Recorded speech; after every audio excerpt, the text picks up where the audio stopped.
Leotawa Dr. John Peterson here with TE2 Edge Sports Cards, coming at you live and direct from Minneapolis, Minnesota. It is Black Friday, and I thought I'd do a live stream during the day here.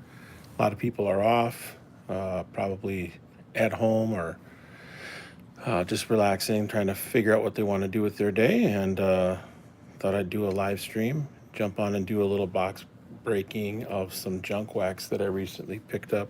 This morning I got up and did a little visit over to Ultimate Collectibles over in Hopkins, Minnesota, and picked up some really cheap junk wax. I don't know, I got like 6 or 7 boxes for like about $125. So it was pretty inexpensive, and figured I'd do a little junk wax bonanza, junk wax marathon here, and see if some people jump on and get a little interaction going. So if you haven't had a chance, check out my YouTube channel here. Subscribe, like, leave a comment. Definitely enjoy hearing from people. And also you can check out my My Slabs page. Just go to myslabs.com and search for TE2. I've got, about 405 slabs posted there. And yeah, so without waiting any further, what we'll do here is we'll start with the first box. And the first box is going to be, let's go with this 1991 Topps Stadium Club. So I picked this up. It was 20% off, so it was $40. So it was probably, I don't know, 30, $35 for this box. What do we know about Topps Stadium Club Series 1? Well, there are a few decent cards in the Series 1 box. Topps Stadium Club 91 is the first inaugural edition of Topps Stadium Club. You can see it says there, Premier Edition. And they were produced with Kodak imaging, so the images on the cards were considered to be some of the best around back in the day. So there's a couple different cards in here that are some value. The Mattingly is a decent card that can go for up to, let me just look here, on 130 point is usually what I check. Topps Stadium Club.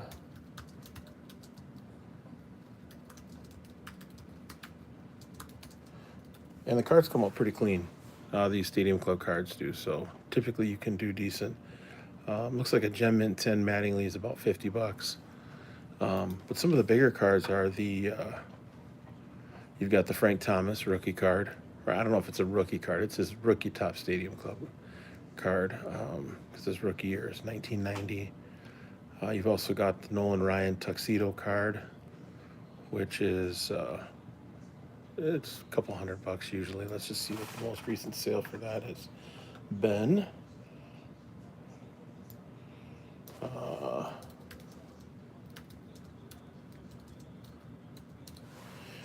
There's the Nolan Ryan base card, I think, and then there's, or maybe the Tuxedo card is the base card. Yeah, it looks like something just sold. PSA 10 just sold for $175.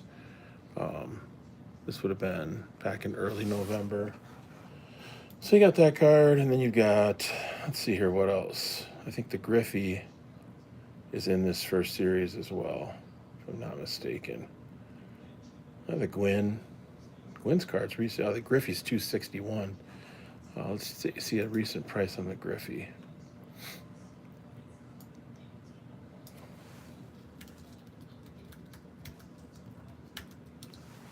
So these are all PSA 10 prices. Yeah, $200, $202.50 for a PSA 10. Looks like a PSA 10 sold for $270 on November 1st. So when you put together the Griffey, the Nolan Ryan Tux card, and the Frank Thomas, you got decent odds to pull something that could be a Gem Mint 10. I actually picked up 2 boxes of this, so but for $35, seems like a pretty low risk medium reward endeavor. So I think the best way to do this will be, yeah, so I figured I would just, I don't know, open up as much junk wax as I can manage here in the next however many hours I do this. We'll see. Not a whole lot going on here at the house today. Hope everybody had a good Thanksgiving.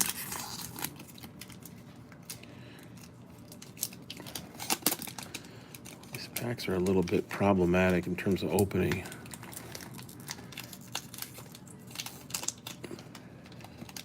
I don't want to bend the corners. Let's back this up here a little bit. Yeah, they don't seem to be too bricked. Seem like they're in pretty decent shape. It's always hit or miss with cards this old, especially junk wax. Yeah, there's a Molitor.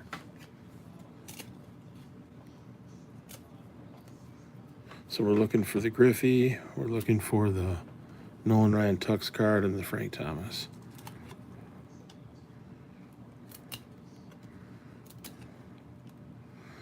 That's a cool card, Al Newman.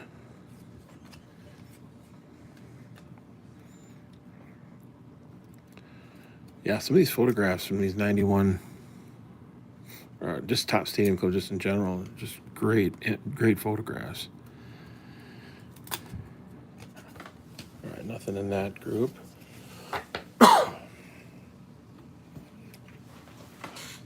I'm sure a lot of people are out and about shopping today too. Black Friday. Back this up a little bit.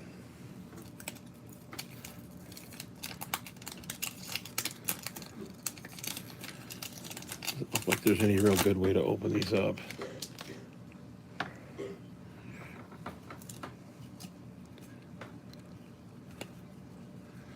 There's a Carney Lansford. Here's a Sosa. It's a pretty cool looking card. What's the value on this? Let's see here. Sosa 25.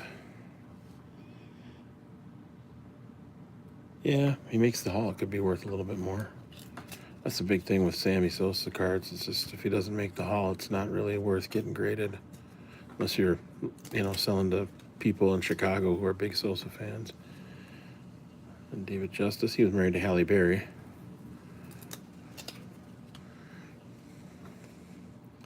Yeah, it looks like they're stuck together a tiny bit, but not leaving any, there's no card loss. Chet Better Lemon. So we're just going to kind of take it pack by pack here. This will probably be at least an hour-long video, maybe more. I'd like to get into some other junk wax product. Junk wax is great because it's just inexpensive. If you kind of know what you're looking for, you can pull a little decent value out of a box.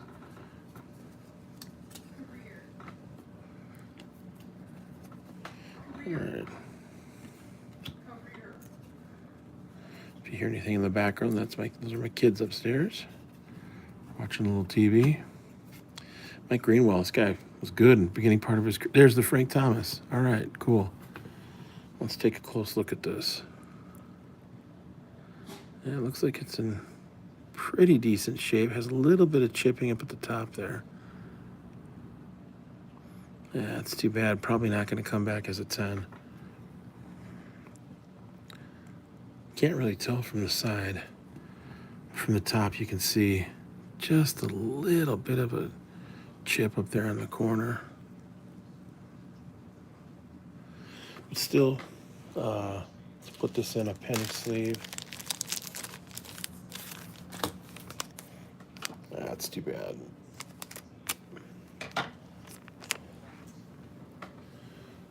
Where'd I put that? Oh, here it is.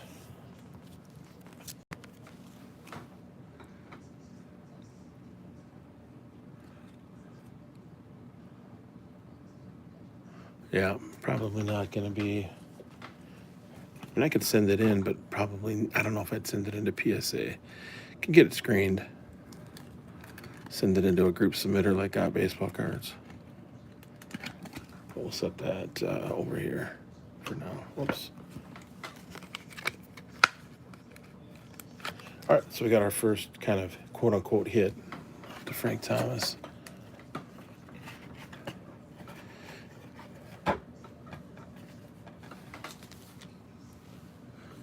And go through the rest of the pack. Welch, Xavier Hernandez, Howard Johnson.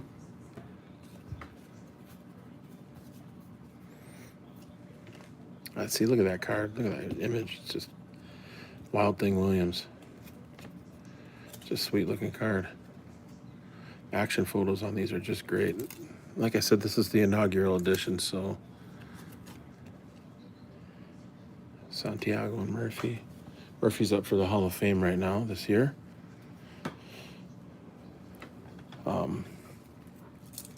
Through that somewhat alternative process. I forget what it's called, but it's not where the first ballot folks are. Or the first on the ballot are Ozzie Smith.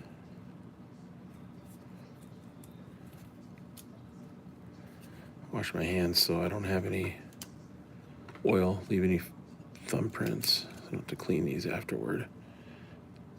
Yeah, great card. Flash Gordon. It's a nice reliever, middle reliever. Harold Reynolds. Here's the Tux. How do we do on this one? This one looks pretty good. Yeah, pretty clean. Don't see any immediate surface defects.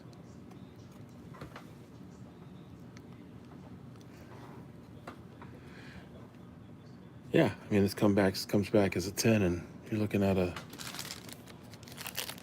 eBay auction, sold for $200. Not a bad deal. Just got to be careful putting it in this penny sleeve. There we go. And put it in an Ultra Pro.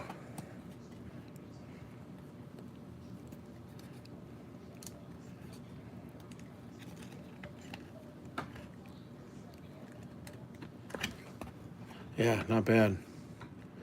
So we're, 4 packs in, and we've already pulled 2 of the hits. That's pretty good.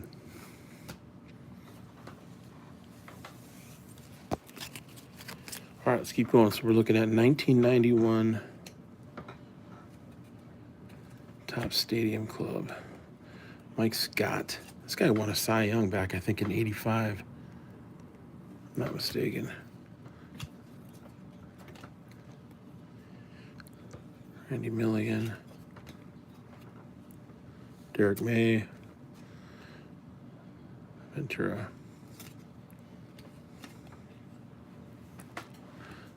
Bruce Ruffin.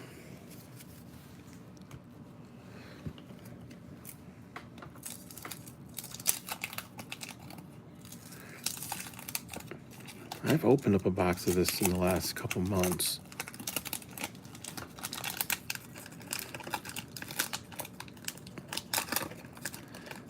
Packs are kind of tough to open up here without destroying the package. Just don't want to bend any of the corners.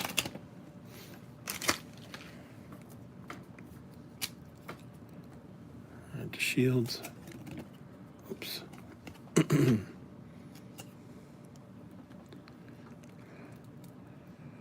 Now it's got a little card loss on the side there.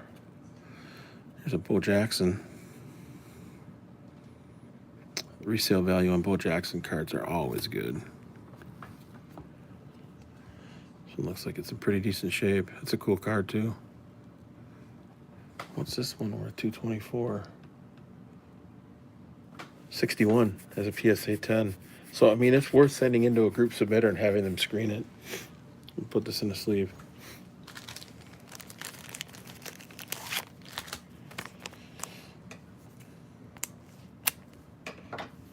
I mean, if it doesn't come back as a 10, you're kind of out the grading fee, but if it were anybody else, I'd probably not put it in a sleeve just because it's just not likely to sell. But there are a ton of Bo Jackson collectors out there. His stuff always sells, in my experience, especially if it's in a PSA slab.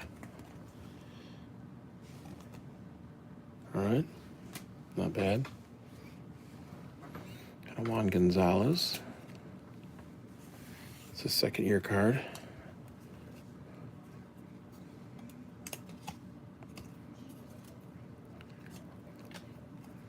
Yeah, and it's a bit of a numbers game too. I mean, if you can pull 2 or 3 copies of the same card in one box, definitely increases your chances for getting a 10. I like the Stadium Club product because it's centering in these cards is not a huge issue, as it is with some other cards, of course. And these were a premium product when it came out. So, Jay Buhner. There's a little card lost down there, which is to be expected. I mean, these cards have a gloss finish. It's not a matte finish. And Teddy Aguirre, I've got his autograph. I got his autograph about 3 different times. He was great at signing. He was back-to-back 20-game winner. Mexican. Some people thought he was kind of like the next coming of Fernando Valenzuela. Moises Alou. Yeah, so like I said, I mean, I bought this box this morning. It was Black Friday sale. I think they had $40 on it. Got it 20% off. But like I said, if you can pull a 10 in the Ryan, the Thomas, or the Griffey, you can quadruple your money on the box. And it's just kind of fun. It's a little risk. Like I said, you're not going to get rich doing this. But for a Black Friday low-key day at the house, not a bad way to spend some time. Rip a little junk wax. Maybe watch a little football. I know there's college football on right now. 3 football games on yesterday. Ojo, he's a good switch hitter. Pretty sure he was a switch hitter. Started off with the Tigers. Got traded to the Mets. Yeah, these photographs are just fantastic. There's a Julio Franco. He played like 27 years in the majors. Bonilla, Eric Yelding, Sierra. He's a great player in the 90s, Ruben Sierra was.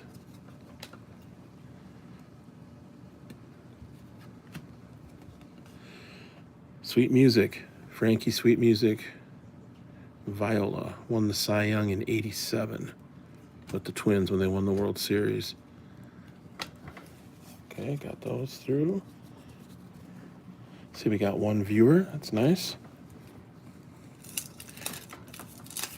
I'm doing this off my phone, so I can't see your comments on the desktop, but until after I stop the live feed. But if you have a comment, it will pop up on my phone, and I can chat with you or answer any questions you might have. Man, these are kind of a pain to get out of these packs, though. There we go. Glenn Braggs. He started off with the Brewers farm system.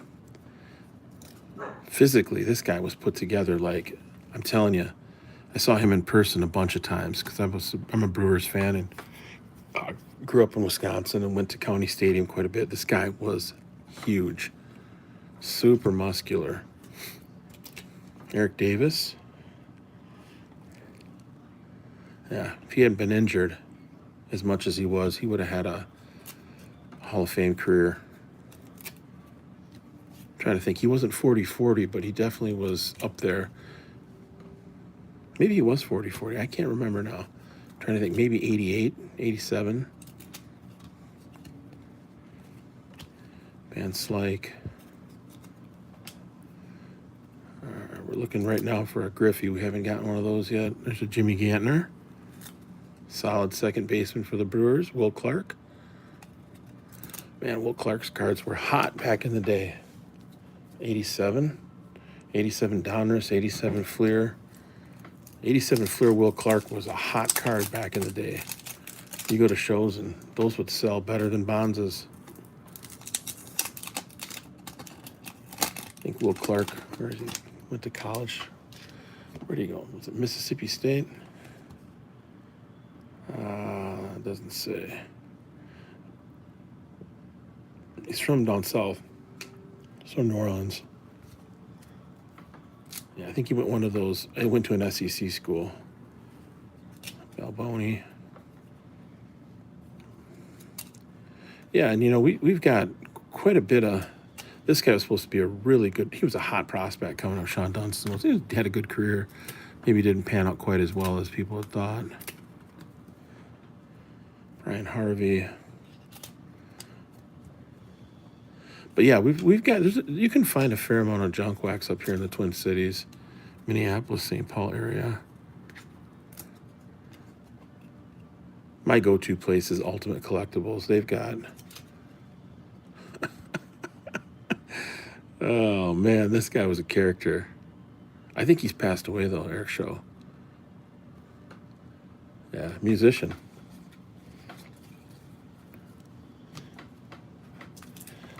But yeah, there's quite a few places you can pick up junk wax. I don't know, some places people live, there's just not a whole lot of junk wax, so they hop on a YouTube channel and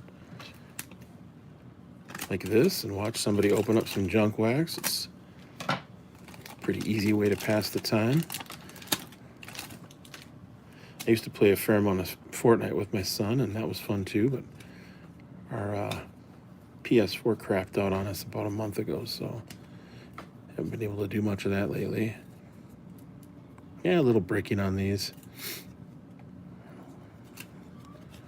There's another Ventura.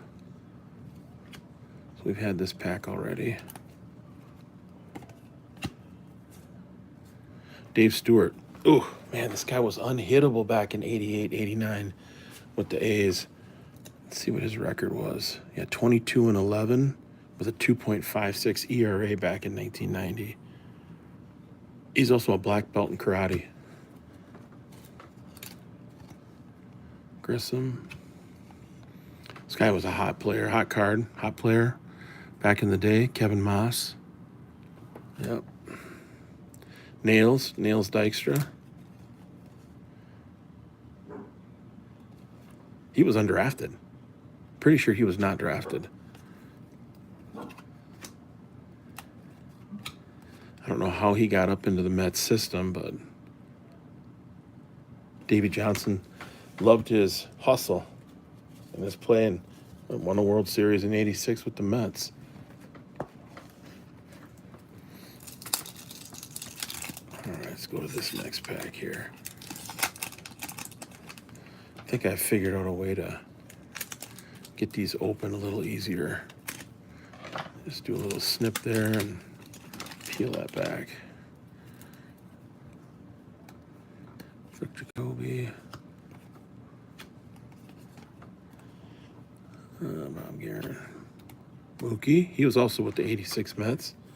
I didn't know he played for Toronto. I came up through Mets. The Canseco. So this is kind of like this guy. If they let in Bonds and Clemens, that might open the door up for some of these other guys that were part of the steroids era.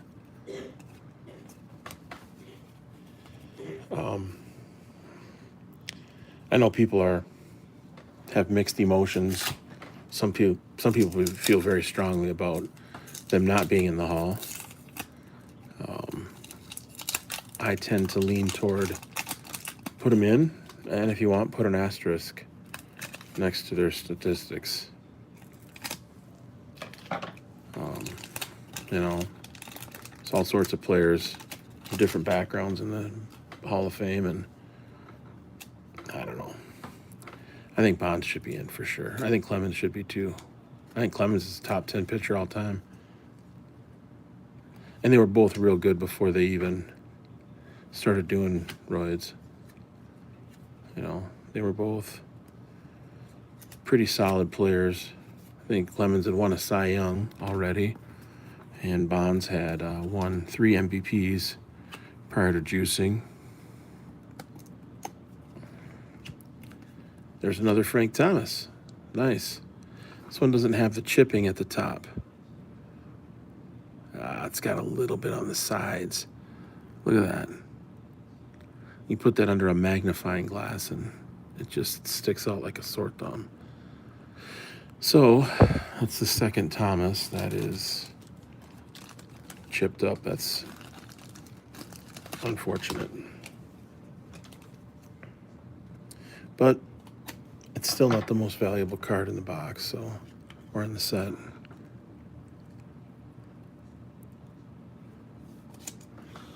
I'll still put it in the sleeve, and you can always put it into a PSA or a CSG or, you know, a slab that doesn't cost quite as much as PSA if you want.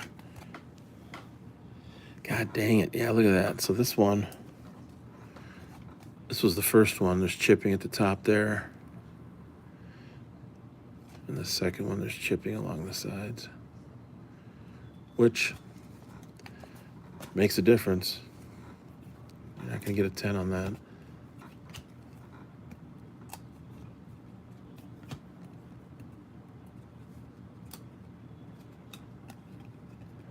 Grimsley.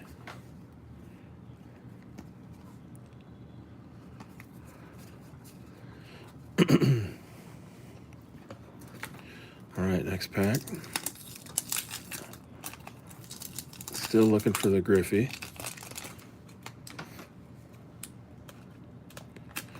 Then I might switch it up here, just because I can. If we get the Griffey and it comes out pretty good, might go to a different box of cards. Let's see here.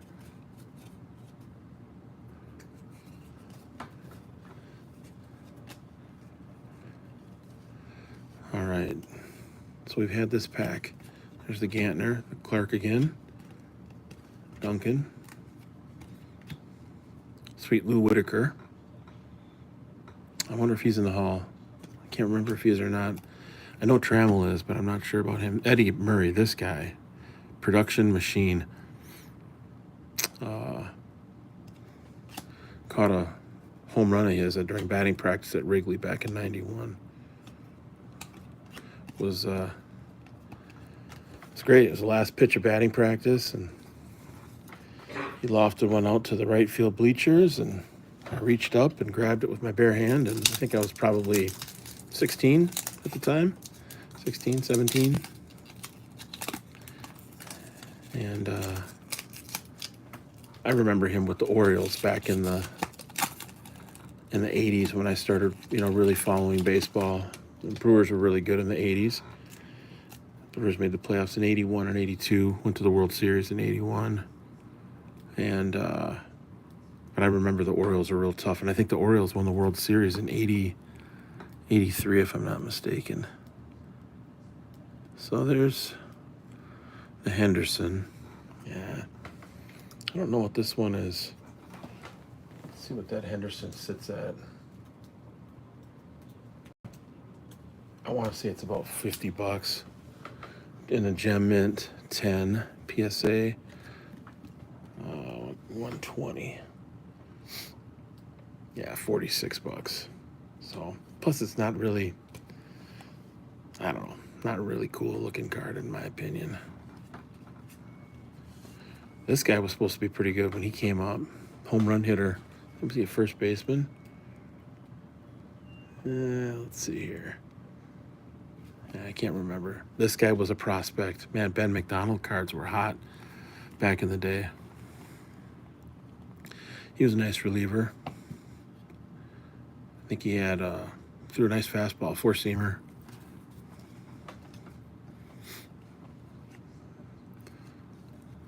I think there's one stuck back here. All right. Still no Griffey. You know, I like whenever I see junk wax, and I find it like if it's the premier edition of it, those cards tend to hold their value a little bit better than the subsequent editions. Greg Brock. He was traded over from, I think, the Dodgers back in the late 80s. Matt Noakes. This guy was a hot prospect coming up. Todd Zeile, back in, 88, 89? I think 88 was his rookie year. He actually had a couple seasons where he hit for decent average. He was a catcher. Doug Jones.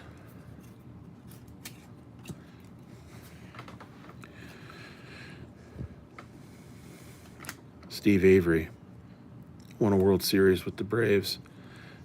Had a couple games where he just pitched just balls out in the World Series back in, I don't know if it was 90, might have been 96. Daryl Hamilton. Templeton, he was traded for Ozzie Smith. Yes, he's with the Padres here.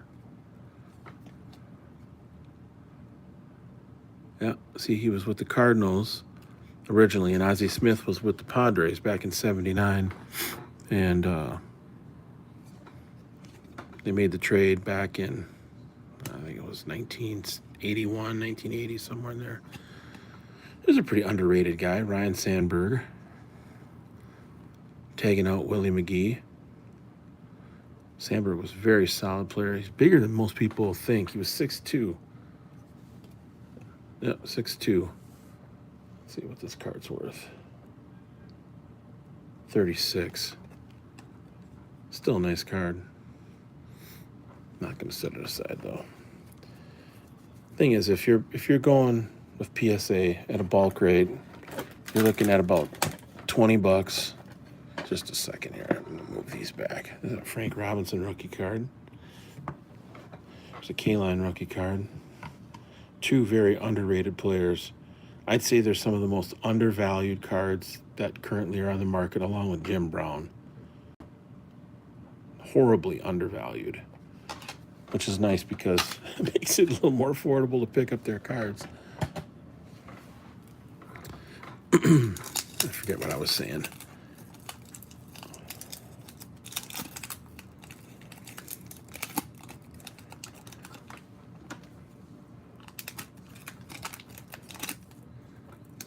So I like to do these box breaks, these junk wax.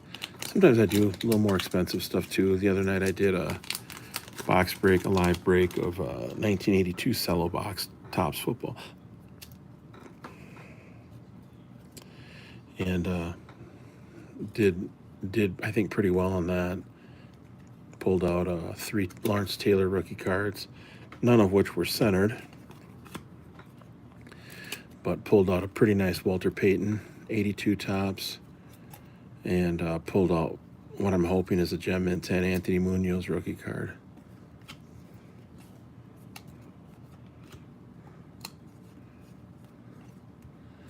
We're seeing some duplicates here. Karkovice. Greg Jeffries. Yeah. He actually batted 320s one season in the 90s. I forget when it was. That's his rookie card. He was very much considered to be a really good prospect coming up. There's a Puckett. Yeah, it looks a little bit of a dimple there. Cool card though. 110, what's that at? 41, huh? See, now I live in the Twin Cities, so it might be worth to set that one aside. Oops. You can put it into an CSG slab. Somebody might buy it. CSG slabs right now are what, 12 bucks? 10 bucks if you're a member. You can't really beat that price. It's about half the price of PSA bulk, and they come back maybe 20, 30 days. Whereas PSA bulk rate, you're looking at 3 to 4 months. So it kind of depends on how quickly you want the cards back. Actually, what I'm doing here is I'm looking for some cards to fill out a PSA order that I've been putting together.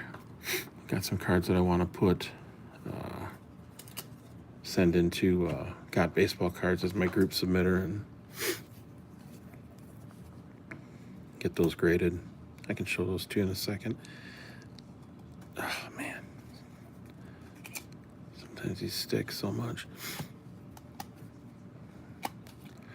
Yeah, a little card loss up on that one. It's a joiner. I got 86 Rookie of the Year. I think he was. Pretty sure. It's 86 Topps traded. There's a Molitor.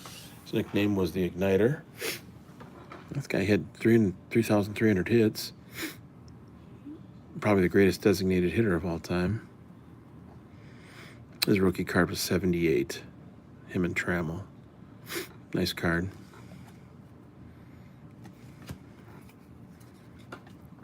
His price probably should be worth a little bit more. Spike Owen.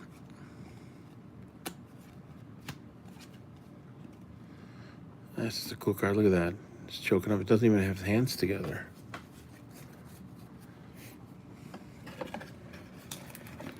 All right. Got to be about halfway done here.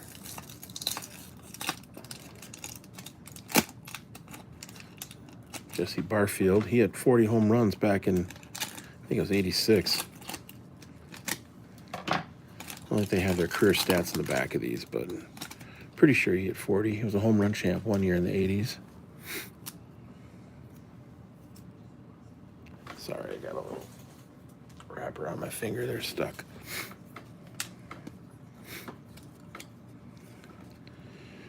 He was a rookie in 82.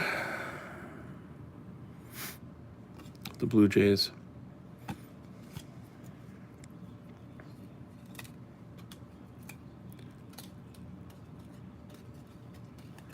Sean Abner. Kenny Rogers, the Gambler. I think his nickname was the Gambler. Big Daddy Cecil Fielder.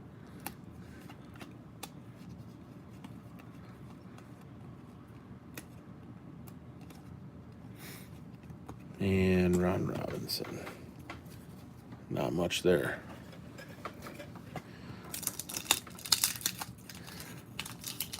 So we got one person watching.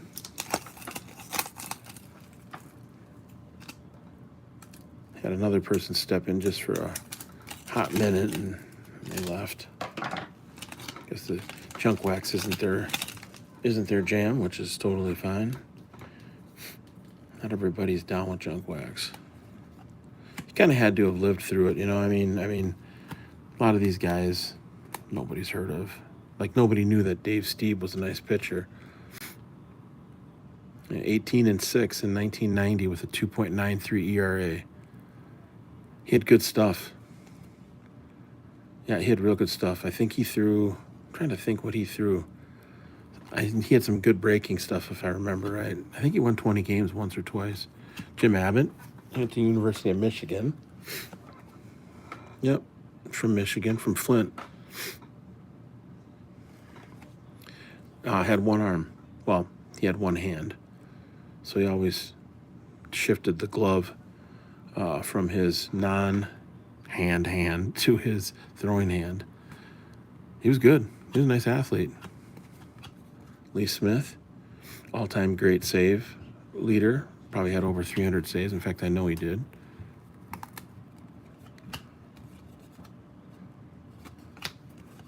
So you kind of had to live during the time period. In 91, I would have been,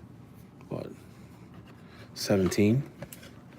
So I didn't buy a whole lot of this product because by the time I got to be 15, 16, I bought my last of my I mean, I still bought some cards once in a while. I shouldn't say that I didn't buy any, but I didn't buy much of this stuff. I was a junior in high school and playing football, playing basketball, hanging out with friends, and mostly just focused on sports and academics. But for some folks who were younger than me, this would have been a really formative time of their collecting career because they would have bought a lot of this product. And again, the thing about Top Stadium Club is that the quality of the print, their quality control for these premium products back in the early 1990s was way advanced from what it had been in the 1980s with Topps products. You know, like 88 Topps, 86 Topps, 87 Topps. And it's so hard to find that stuff in decent shape. There's an Henderson. Yeah, some people would say get that graded. I'll pass. Don't really care for that photograph, as I mentioned already. So if you stick around, I'm going to open up a little more junk wax. Like I said, if I can find the Griffey, take a break from this stuff and go to something else just to keep it interesting. I'll have to probably clean up some of these. Some of those wrappers. Just a few there. That off my thumb. All right, Joe McGrain.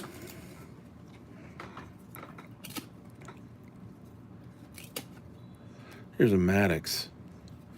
I think he's the greatest fielding pitcher of all time, and I think he's a top 10 pitcher of all time. I don't know how many Cy Youngs he won. I think he won like 15 straight Gold Gloves. Look it up. Greg Maddox. Yeah, $15 for this card, but I'll tell you what, I think he's, outside of Clemens, he's the best pitcher of the last 40 years. Not by the numbers. Some people might say, well, Pedro Martinez for like a 5-year span, or, you know, Randy Johnson, of course. I think you could put Randy Johnson in there, but Maddox, just his his control was ridiculous, first off, and his fielding, like I said, I think he has more Gold Gloves than just about anybody ever.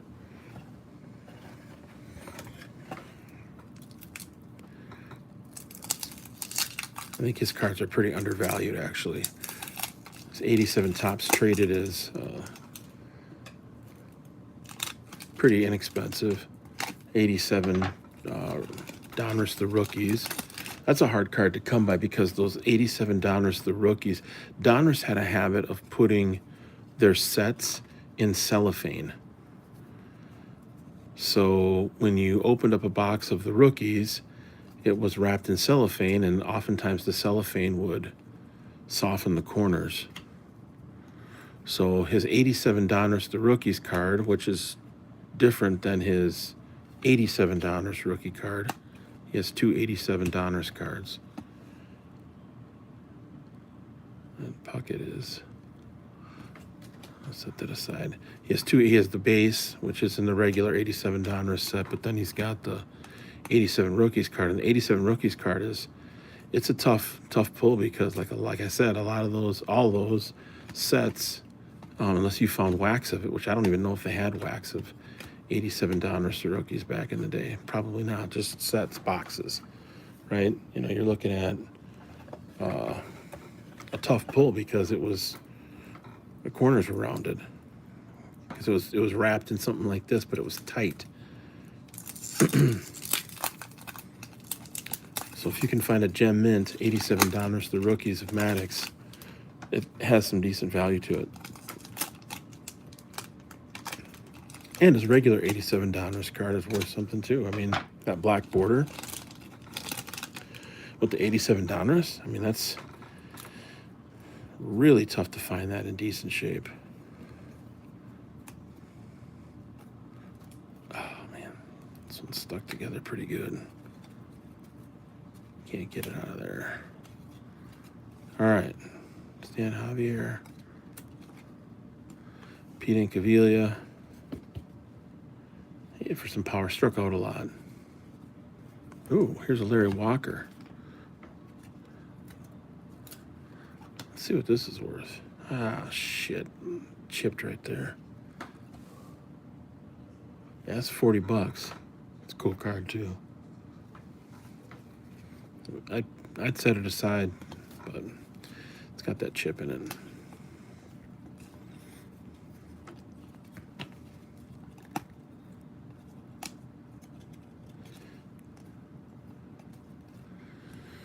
I don't know Wayne Edwards. Don't remember him at all. Remember those two guys, Dixon. Kevin McReynolds.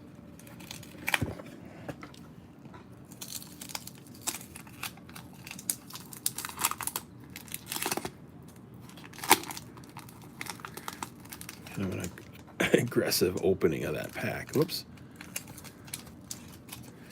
I like to use scissors. Makes it easier.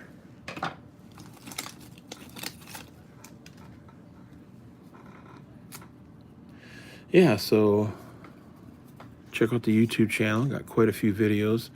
I got to be coming up on almost 175 videos now. Of course, some of them are more watched than others. A lot of these live stream ones don't get watched a ton. See, I don't know why every other card is upside down.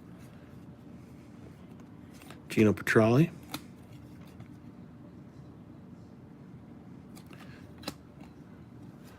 Jose Lind. There's a Larkin. It's like the Larkin's 50 bucks.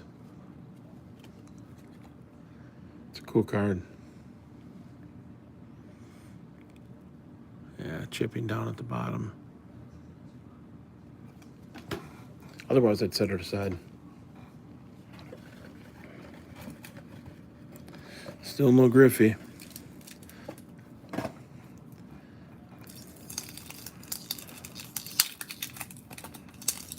And I have a couple of the Griffies. They're not worth sending in because of the corners. I can show those in just a second. So Greg Briley, not to be mistaken with Ken Griffey Jr.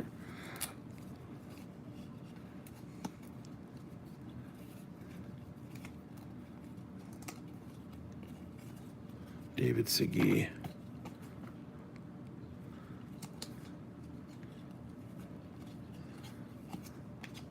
So Winfield with the Angels. He's a big guy, 6'6", 6'6", 239. Whew. Great basketball player, All-American, if I'm not mistaken. And was drafted in the NBA. He was a rookie in 74, so his rookie year was 73. So contemporary Mike Schmidt, Carlton Fisk. Well, Fisk would have been 72, Schmidt would have been 73, and Winfield was 74. But Winfield went to the University of Minnesota. He was a St. Paul Central grad, which is right in the middle of town there in St. Paul, right off of 94. 94 and Snelling, St. Paul Central.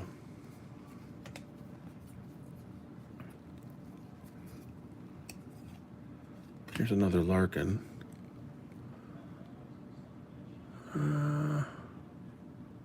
Can't tell if that's part of the photograph down there. I'll set that one aside. He's a Hall of Famer. Big Cat, Andres Galarraga. The Cobra, Dave Parker, had some really nice seasons back in the late 70s. I think he played for the Pirates initially. Yep, rookie card, 74, same year as Winfield, but then played for the Cincinnati Reds too. Dave Henderson. One flap. No, that's not Dave Henderson. I'm thinking of somebody else. One flap down. Guy would hit a home run and he'd run with one hand down. Tom Browning. Okay. And we got about 12 packs left.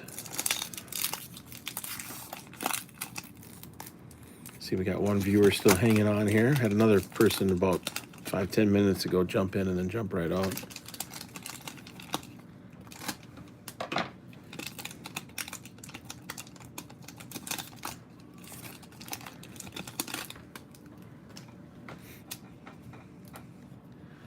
That's Martinez.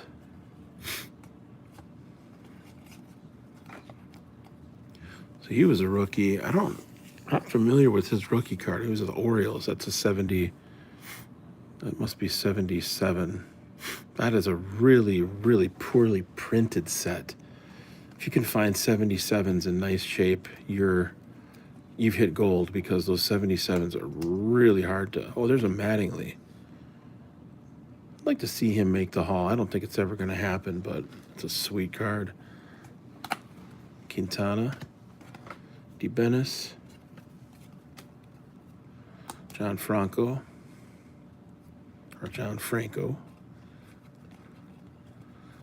Doc. Man, he was incredible his first couple seasons.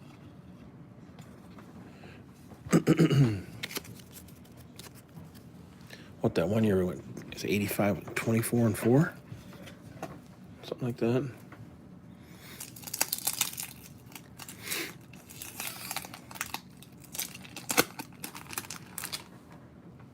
Must be Walt Weiss. And it is.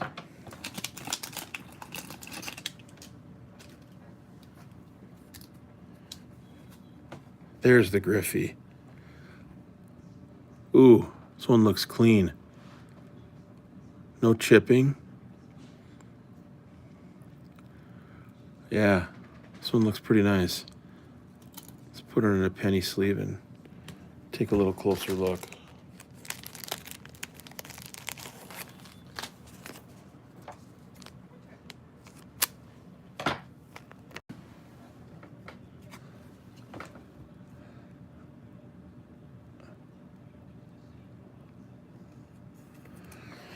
All right.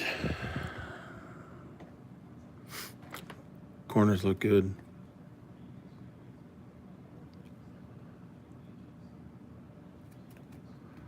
That one looks pretty nice.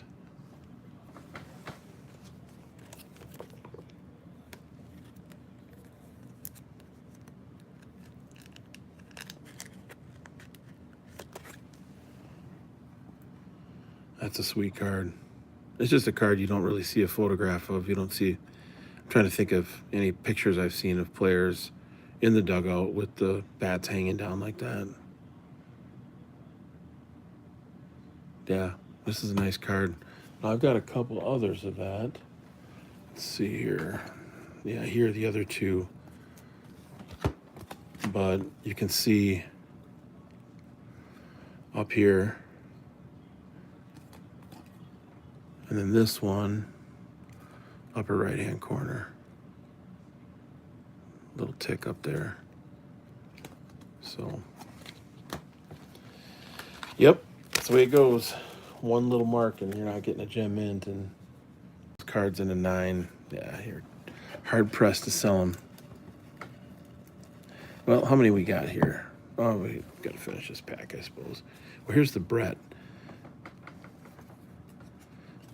Let's see, what's this one worth? $159. Yeah, $40. Yeah, probably won't set that aside though.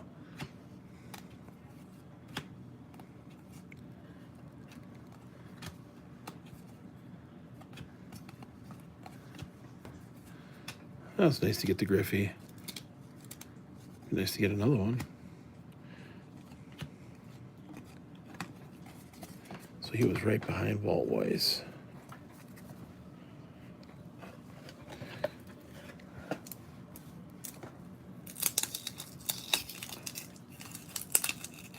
So when I do these live videos, occasionally I've done a giveaway. If there's anybody watching. So I see somebody's been on here for a while.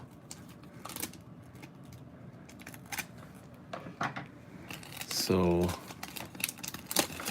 Could ask a trivia question. Let's get a couple more people on. Here's an Aussie. Probably the greatest defensive shortstop of all time. Greg Vaughn. He had some home runs back in the day. There's another Mattingly.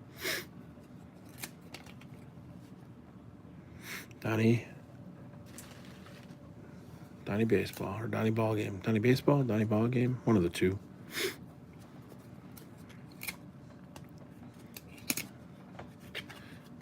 He was an 85 All-Star, or 85 MVP, excuse me. Geno Larkin. Kent Herbeck won 2 World Series with the Twins. Dan Pasquale. All the White Sox, all those photographs must have been taken in the same day because they're all wearing those old 1919 White Sox uniforms. What do we got here? We got 1, 2. Oh, jeez. Look at that. That'll be fun on the replay. YouTuber tips over stand. Let's throw these in the garbage. All right. So we're almost done here. Then we'll go on to, ooh, another Walt Weiss. So that could mean that there's another Griffey in there. If the print run is the same, it could be that there's a Griffey behind that Walt Weiss. What do you think the odds are?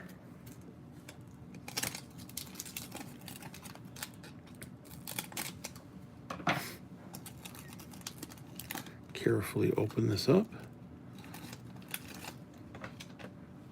That up there. Got a mountain. Nope. Stan Javier. Must be a different print run.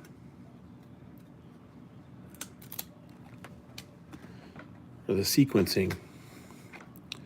That's Parrish. He won a World Series in '84 with the Tigers. Yeah, because there's the Dave Parker. So it looks like we just missed out on the Griffey. It was just, I don't know, not sure why. So there's Sosa. Otis Nixon. I've met this guy before. Met him in a gas station down in Tennessee back in, what was it, 1993, I think it was.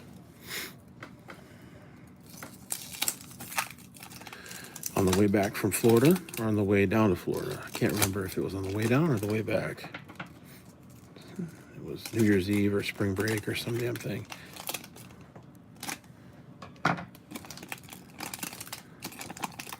think it was Christmas time of 93, 94.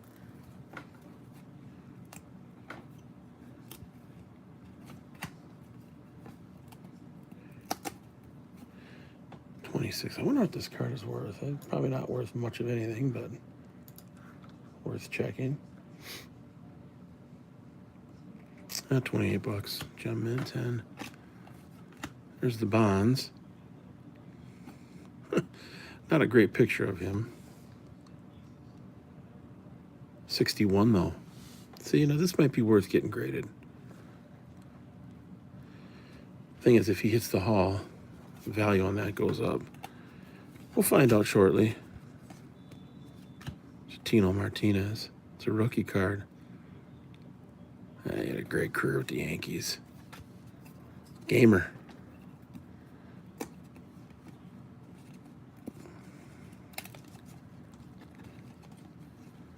All right.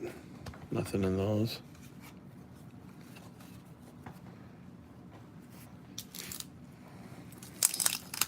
Still got someone hanging on here. 60 minutes in. I would have gone faster, but these packs are not exactly the easiest to open up.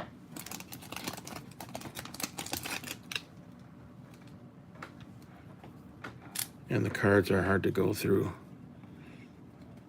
Oh my gosh. Stuck together. Vizquel, he was almost traded for Derek Jeter. Derek Jeter, early in his career, he was not playing very well. A Griffey. Oh, card loss. Up at the top. Damn. Nothing you, yeah, and over here too. Nothing you can do about that. Shoot. Wasn't expecting that either. Oh, look, chipping down there. I'm not going to put that out. No point. That's too bad. Damn. This pack has the most card loss of any pack that I've opened. Yeah, look at that. Chipping, card loss, card loss. Instant poor grade. Oh, whoops. Already took him out of there.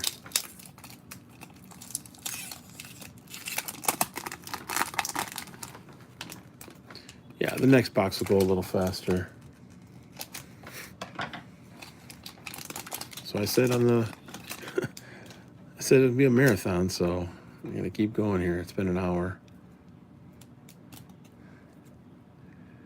There's another Brags.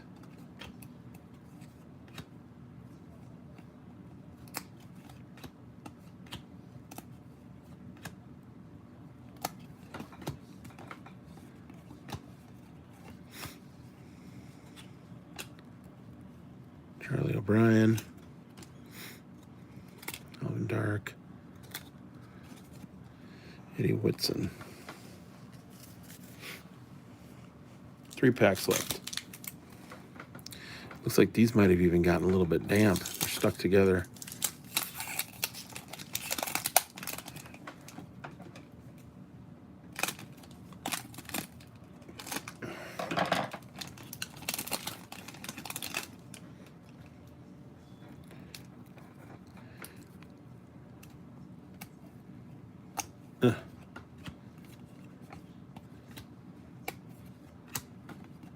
Gambler.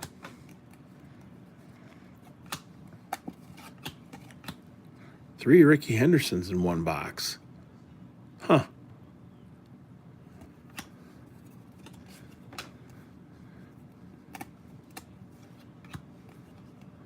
I think that was his second stint, too, with the A's. He played for like 9 major league teams. He played for the Mariners. How many people remember that? I had forgotten that until just recently I heard that. I don't think I've got him in any Mariners cards. I mean, I've got A's, Yankees. Goodness, who else did he play for? Yeah, I can't remember. But yeah, he played for the Mariners. Ooh, these are stuck together. Pretty bad. Yeah, these have some card loss. So something happened in this box near the bottom where it got wet. Or it just got damp. And the gloss just couldn't hold up.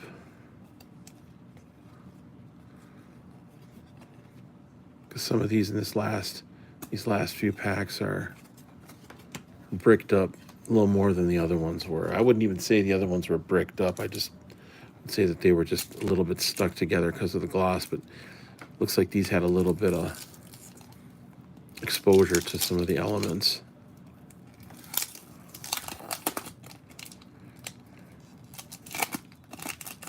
There's a Carlos Quintana.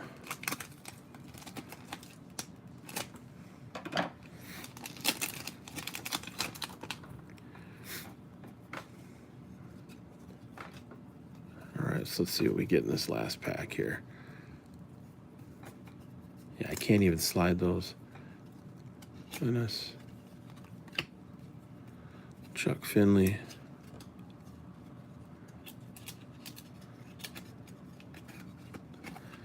Felix Fermin. Oh, I got another Dave Parker. I got 3 or 4 of those. Mark Carrion. I forgot about him. Blackjack McDowell.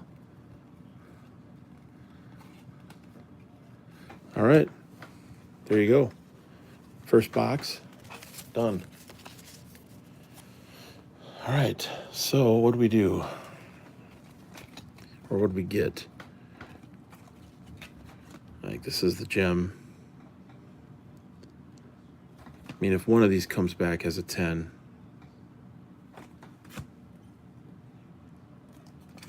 especially the Griffey and the Ryan, I'll have spent 45 bucks on a $40 box and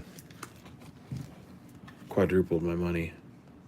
Even if one comes back as a 10 and the others come back as 9s, that's pretty good. All right, so give me a second. I'm gonna have to clean up here a little bit. It's gonna be kind of noisy, especially with all this mountain of wrappers here.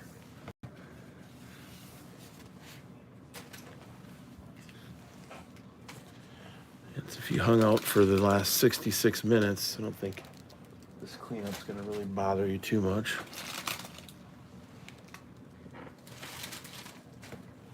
Yeah, it's too bad the PSA prices are still at 20 bucks. I mean, I did grade a few cards when they were higher, 50 bucks or whatever.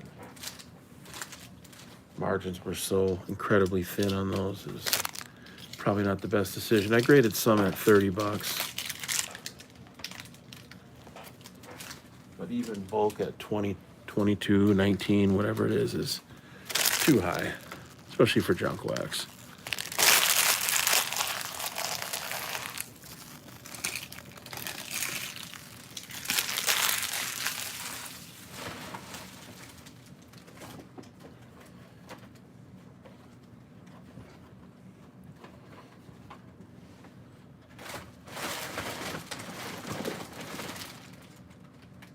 All right.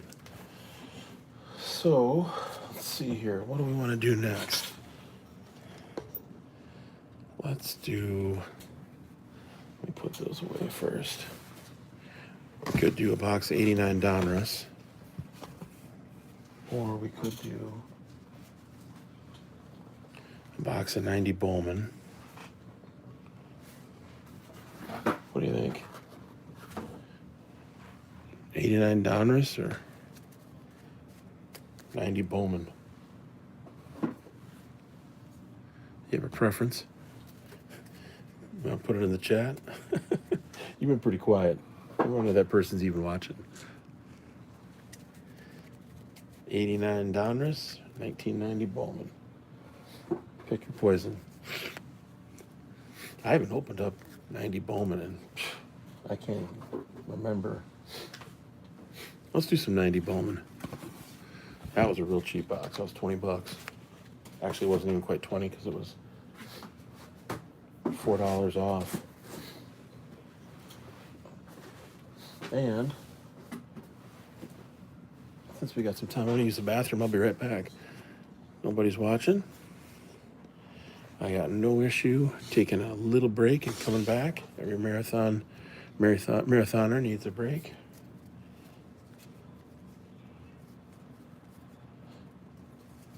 I'll be right back.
All right. Break's over. Back at it. Let's see what's going on for 90 Bowman.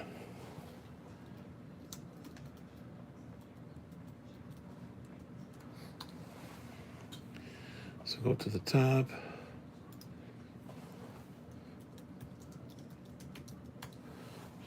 So 89 obviously was the year that Bowman came back. So looks like there's a Frank Thomas rookie card and a Larry Walker rookie card. And of course a Griffey Jr. So we're looking for Frank Thomas. Larry Walker's 46. Bonds is 55. Ripken Jr. is 50. Sammy Sosa's 80. That's a rookie card. Bo Jackson 63. There's some value in here. These are all PSA 10 prices. Henderson 60. Griffey's 50. 50. It's gotta be more than that. Nope. 50 bucks for the Griffey. And then numbers of Frank Thomas. All right, well, let's jump in and get after it here. We got a little poster or something here.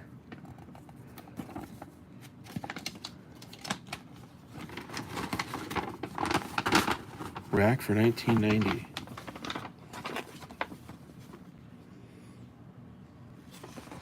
So they made these the traditional size. Look at this. Oh my God, seen a box of this in ages. Let's see how these cards held up. Well, it opened up pretty easy.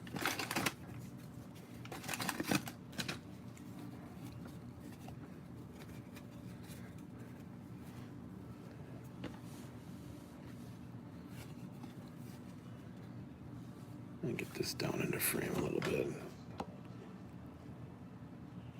There we go.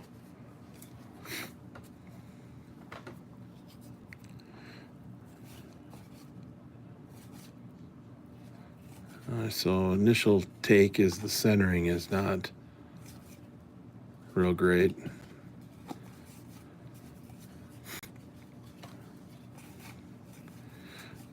Which is both a positive and a negative, meaning that it's going to help with the scarcity of Gem Mint 10s, but definitely going to be hard to pull anything of significant value out of this box, just because the centering is going to be off so bad. Who's this guy? Moisey Alou. Wow, man, he looks young there. Holy cow. Mo Vaughn. Bet you that's a rookie card. Yep. God, he was good for a while. I think he won an MVP. God, he could hit. 27 bucks on the Mo Vaughn. Yeah, it looks a little bit off left to right though, doesn't it? Yeah. Yeah, he'll never make the haul, so I think I'll pass on setting him aside. There's only so many cards you can set aside, then you end up with stacks of cards all over the place. Some of them got to go into the 5,000 count boxes.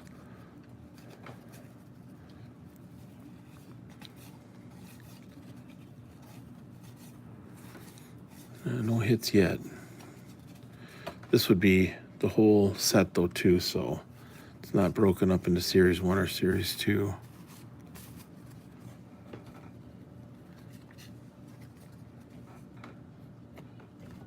But for 18 bucks, no, what did I pay for this? 16 bucks.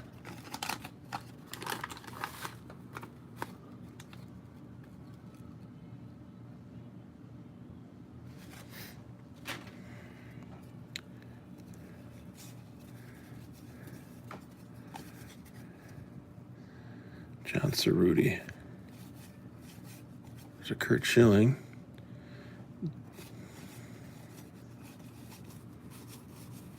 I did not buy many of these cards. Here's the Henderson. Now, what do we think about this? Nice looking card. 457. Yeah, $60. Wonder what the recent sale is on this. So it looks like $60 as of last November. So let me do a quick check. See if we can pull up something on 130 point. I hate to set it aside if it's not going to be something that I'm going to send in. 1990 Bowman.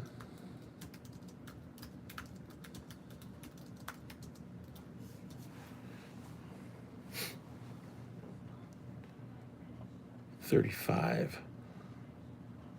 Back in September. PSA 10. Yeah. 35. Nah. I just don't think it makes sense. Doesn't make sense. Now you get up to like 50, 75, up in that range, and it does make sense to set it aside. And if you got a little extra cash and you want to get some stuff graded, put in a submission, you can put it in. But at $19, $20, $22 a slab, it's just not worth it. There's a cool McGuire card. It's a little off center though. Let's see what this is at.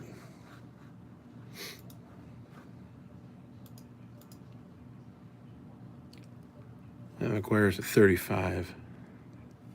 Yeah. Not worth pulling out. All right, let's keep going here.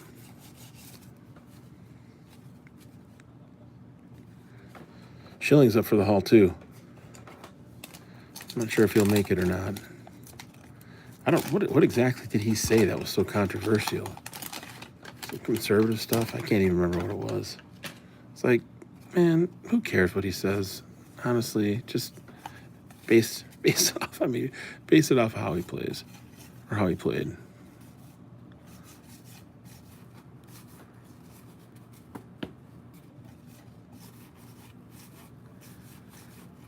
This guy doesn't even have a logo on his helmet. Alan Zinter.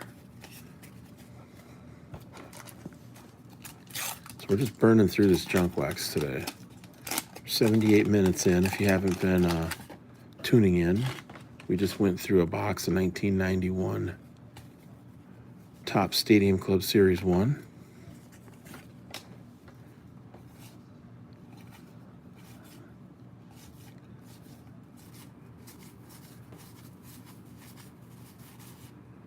Okay, nothing there so far, not much.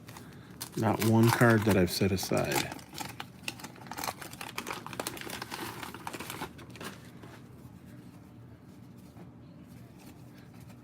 Oh, are you kidding me? That's like one of the best cards in the box. I should send that in and get it graded. What a joke. Oh my goodness. The most miscut card in the whole box so far is the Frank Thomas. Oh my God. That's the way it goes. What card number is that? 320? That's a $76 card in a Gem Mint 10, so doesn't hurt too much, but still. I don't have that card. Never owned it. Would have loved to have had it in nice condition. But that's the way it goes. Let's go with this next group here. Rico Brogna. Yeah, I remember him. Rob Nen. Vince Coleman. There's a Bonds. Yeah. Not cut well. Or off-centered. Miscut, off-centered. I don't know sometimes the difference. Well, for sure the Frank Thomas was miscut.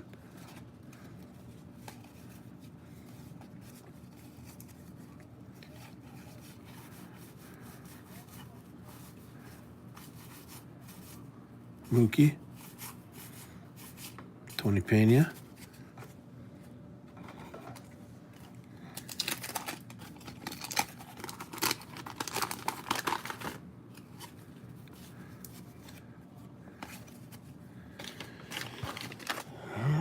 Going through these two now. Mark Lemke, another Dave Stieb.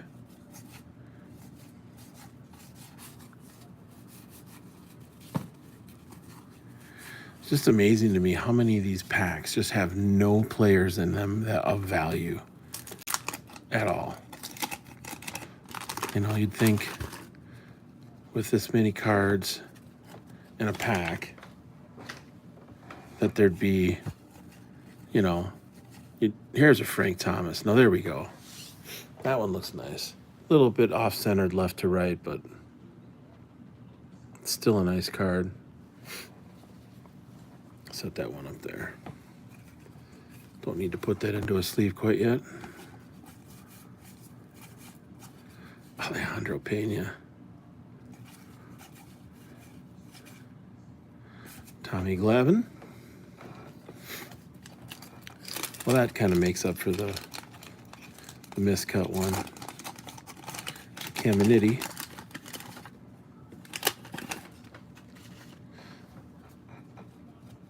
So a lot of people out doing their Black Friday shopping. Can't blame them. I'm sure there's a lot of good sales going on right now.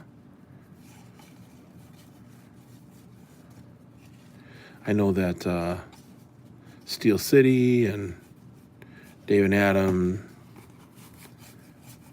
and BBCE, a lot of people are running sales.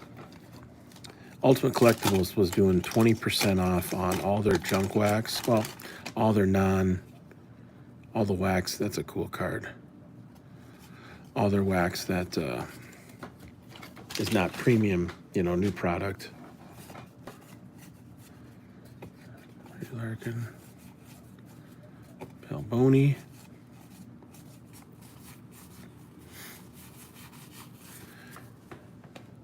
And I might pick something up here. You never know. Sometimes they run these sales through the weekends. Just thinking about picking something up off of BBCE, but I don't know. I spent a little money over the last couple weeks and just not sure. I feel like if you're not sure, then don't buy it. If you feel good about it, then buy it. But if you have any doubts, it's probably not worth it. Especially if the price point is higher. Now, this box was $16. So, I mean, not that $16 is nothing, but $16 sure as hell isn't $600. And Joe Carter, I forgot he played for the Padres. He got traded to the Padres after he played for the Indians? Huh. Forgot that.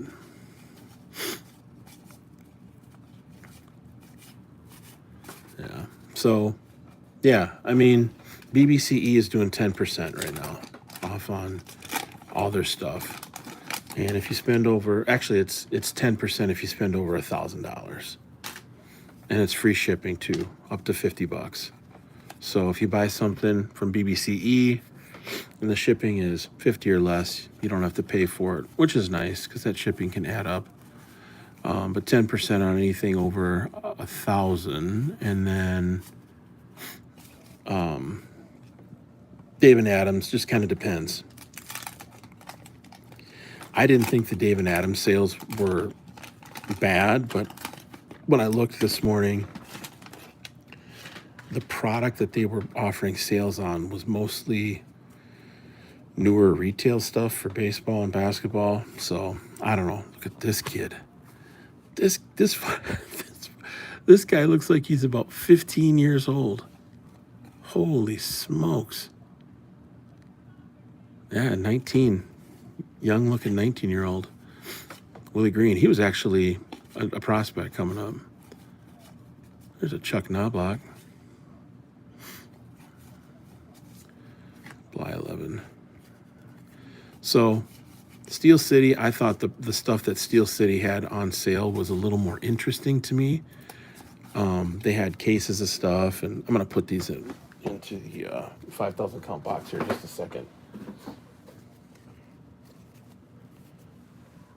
So I kind of liked what I was seeing on Steel City. They had like boxes of 88 Tops football, which has the Bo Jackson rookie card, which I've chased before, and it's, oh my god, it's hard. That 88 Tops set, because there's really only one card in that set. It's the Jackson. Now, if you pull a 10 out of a box of 88 Tops football, you know you're looking at 1,100 bucks for a Gem Mint 10 in that Bo Jackson card. But the odds of pulling it out are small, and we're pulling out a 10. There's usually about, in a cello box, two Jackson rookie cards in a cello box that I've found. Occasionally three, but it's pretty rare. Excuse me. So there's a look at the look on Max's face. That's hilarious. Oh my god, some of these photographs are just look. I mean, look at this one. Put a dip in, Greg. Give me another dip. You dip? So, but they were selling those 88 Tops football boxes. They were normally 200. They're 200 on BBCE's website for a wax box, and they were selling for I think 125 or 129 on Steel City. So, I mean, you spend 129. You know, it just kind of depends on what you're looking to chase. Some people are really into Bo Jackson, so it makes sense. And the resale value on a PSA 10 Bo Jackson, it's a liquid card. Let me tell you, people are all over that card. Even in a CSG slab, a Bo Jackson 8.5, I've sold those before for like 30 bucks. So, but the problem is with that 88 Top set is that there just isn't really anything else of value other than the Jackson rookie card. I mean, you got Montana, you got Jerry Rice's third-year card. 87 Tops football, it's a different situation. You've got the Randall Cunningham rookie card, and you've got some nice second-year cards of Rice. That second-year card of Rice in the 87 Tops set is a nice looking card. But I think, well, let me go down the list here now for Tops football. So you got 89 Tops football. Yeah, there's not much in there. And the price of the boxes are reflected by that. They're really cheap. 88 Tops football I talked about. 87 Tops football is a little bit better. 86 is obviously Jerry Rice's rookie year, and those are really hard to come by because they're green border. The green border is killer, right? I mean, you're looking at very rarely getting centered and clean cards out of that 86 top. I don't mess with 86 Tops football. The cost is too high, and the odds of getting a 10 are just too low. 85 football, those are even harder to come by. There's a Randy Johnson. That's a sweet card. 468. Let's see what that's worth. Not a rookie, but 2150 on the Johnson and the PSA 10. Yeah, probably not going to set that aside.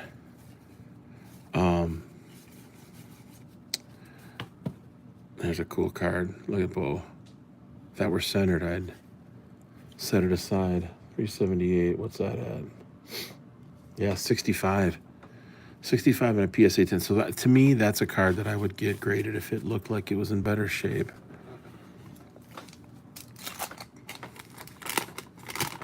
Um, 85 Tops football, though. I mean, if you can get anything that's a 10, I've opened up, 2-3 cello boxes of that stuff, and it is really hard to find stuff that's centered and got good corners, and, you know, the best I've gotten out of those are 9s. 84 Tops football, obviously, is the big rookie year with Elway, and those boxes are more expensive. I haven't opened any boxes of that. 83, haven't really bought any of that. It's just pretty much Marcus Allen's rookie card. I like 82 Tops. The price point is reasonable. You're not in it for thousands and thousands of dollars. You can usually get those for $800-900, and you've got the LT rookie. You've got the Ronnie Lott rookie. You've got the Montana second-year card. You've got the rookie card of Anthony Munoz. You got Walter Payton in that set. So there's a lot to like about the 82 Topps football set. Just because the number of hits is higher. 81 Topps, really you're looking at Montana and Art Monk. You know, so it's high risk, high reward for 81 Topps. And those are expensive, those boxes are. You know, they're more than $1,000. They're a couple $1,000. Box of 81 Topps football. And the center and 81 Topps, ooh, it's worse than 82. 82 is not good. And if you pull one centered card out of a pack of 82 Topps football, you're doing pretty good. Because the majority of it is not centered. Well, going through the Bowman 90 Bowman here, and we're not finding a ton. So this is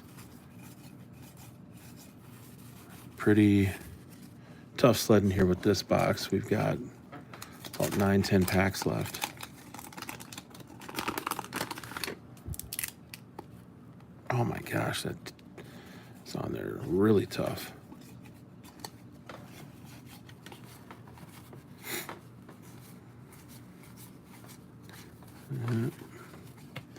Jeff Ballard.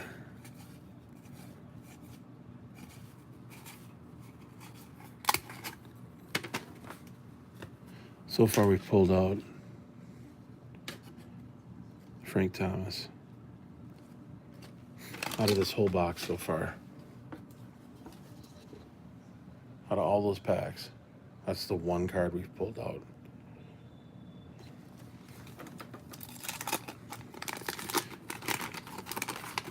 But we still got a few left here.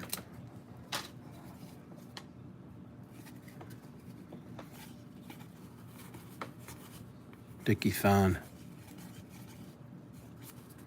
Brett Main. George Brett. Man, the quality control on the cutting of these cards is very poor. I'd say the 89 Bowman comes through a little better than these do.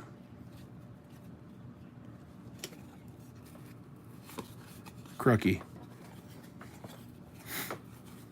Haven't seen this pack yet. Oh, there's Hernandez. Yeah, we've seen that a couple times. Second Crime Dog we've seen.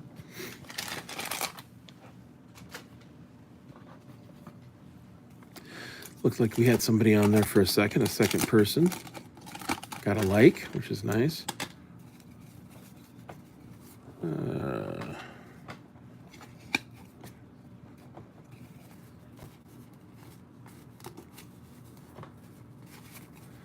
All right, what do we got here? Haven't seen this pack yet. Oh, yep, we have. It's a Ripken. I can see why these cards are worth a little bit because they're just really not centered well. Actually, they're not cut well.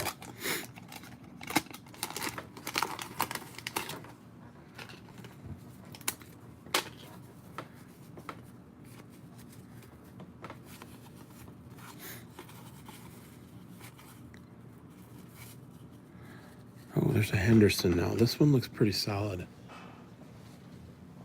Nice and centered. A little bit maybe top to bottom. Usually pretty forgiving with that though.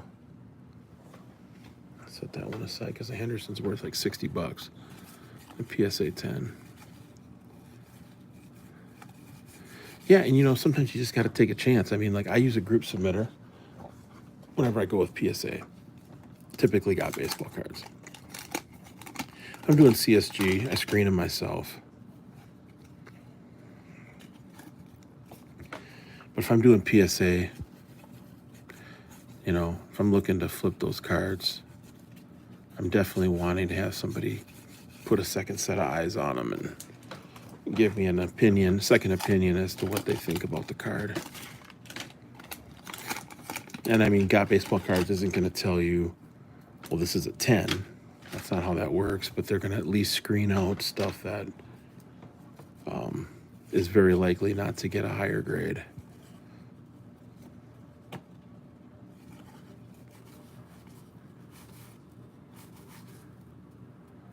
There's Santana. Oh, that Brett looks pretty nice. Yeah, a little bit left to right. 382. Yeah, 3150. Probably not. So this is our second box. First box we went through was 91 Top Stadium Club. A little over an hour and a half in here.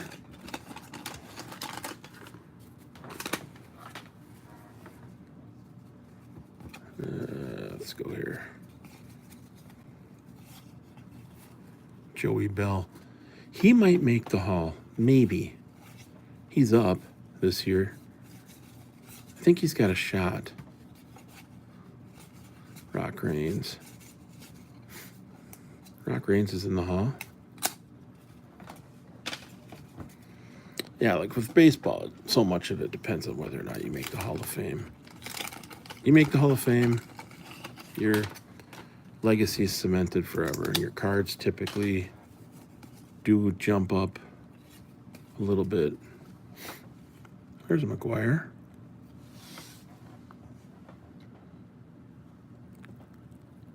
Yeah, top to bottom. Not quite there. So, no Griffey. All right. That's too bad. So for that box, 16 bucks, pulled out 2 cards. That's pretty slim pickings if you ask me. All right, excuse me for a second. I'm gonna clean up.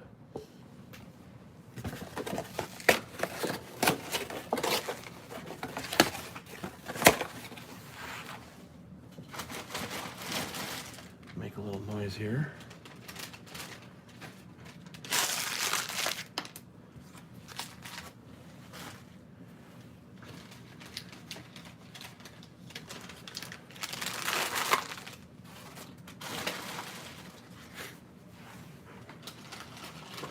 Try not to spill any of this stuff.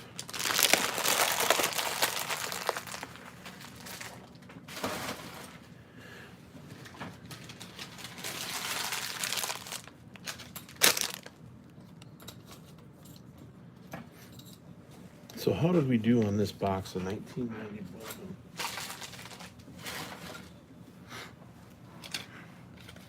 Not very well. Pulled 2 Frank Thomas cards, rookies, but oops, sorry, but they were both in. Well, one of them was miscut. Henderson looks pretty good. Tough to say what they'll say about top to bottom on that, but at 60 bucks. Plus he's in an A's uniform, which was his original team.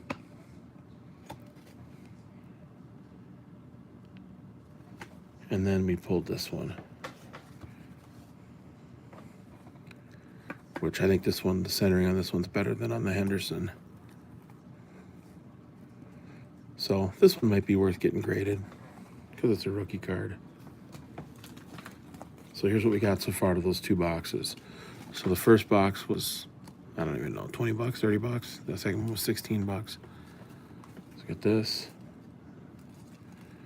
Griffey, Nolan Ryan Tux, 2 Thomas rookies, and a Bo Jackson. All right, next box. Our garbage can's getting pretty full. What do we have here? Let's see here. Let's try a box of this 91 O-Pee-Chee Premier. So this is something that not a lot of people picked up. 91. Let's see what this is valued at.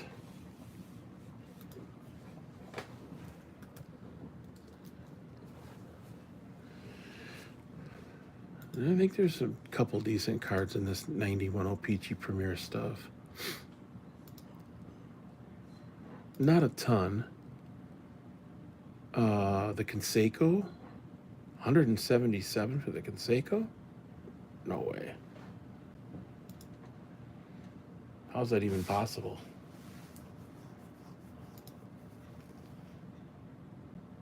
Really?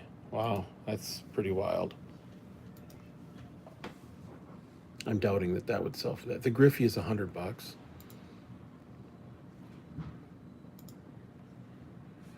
So, and I've got a couple of those. Oh, there's my dog. So really you're looking at the Griffey. Now you got a Frank Thomas. Frank Thomas is O-Pee-Chee Premier 10 is $50.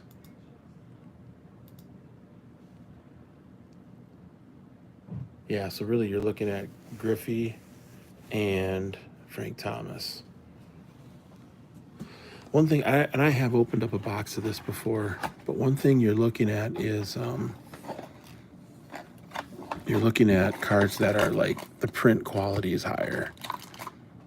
And I know that because I've pulled out a few of these in the past and done okay. I haven't gotten any of them graded yet.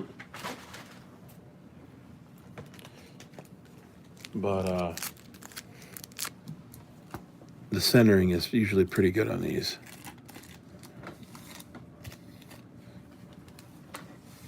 All right, so I'm gonna use the scissors on these.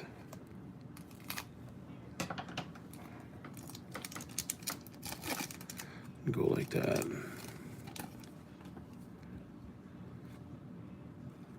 Yeah, these look like they're matte finish. So, yeah, let's see what we get in here. I wonder if I can open these without having to snip them. Looks like I can. Oh, maybe not. The thing about opening them up like this is it makes so much noise on video. It's like, mattingly. Now see a little bit off-centered left to right, but top to bottom it looks pretty good. Yeah, this O-Pee-Chee Premier stuff. So just if you're joining, I opened up a box in 1990 Bowman. That was awful. I paid $16 for it. Black Friday sale. I pulled these two cards. A lot of miscut and off-centered cards, worse than the 89 Bowman. But the first box was 1991 Topps Stadium Club Series 1. Pulled the Griffey, the Tux, two Thomases, and the Bo Jackson.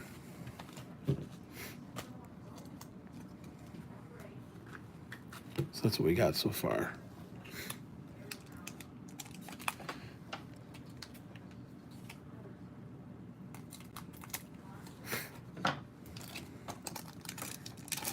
So we're looking for Frank Thomas and Ken Griffey Jr. here in these. See, there's the Conseco. Why in the world that is worth so much, I don't know. It's not centered though. There's the Griffey. A little bit off left to right, but not much. That one looks pretty good. Put that in a penny sleeve.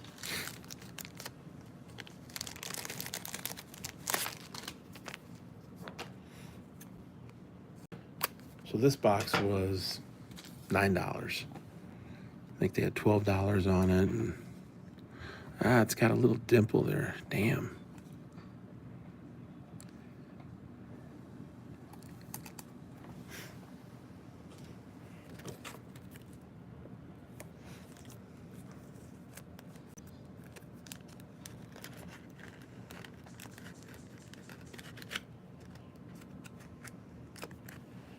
Yeah, not bad.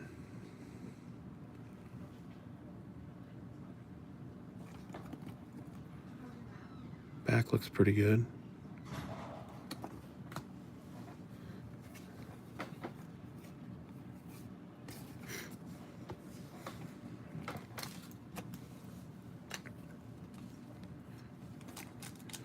All right, next pack.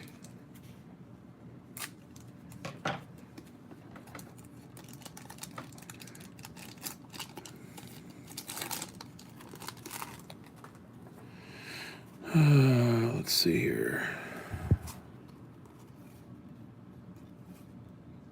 Yeah, so you can just see, I mean, the centering on these cards is pretty solid. Problem is they're not worth a lot. But I picked these up this morning, $12, 20% off, $12. So I mean, what was it, like $9?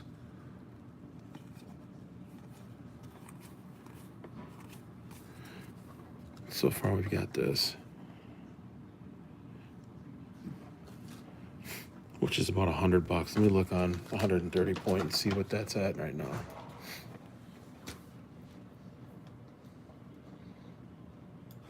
Yeah, I usually check 130 point for just a quick check. If I want to go a little deeper, I use Terapeak. Oh, peachy.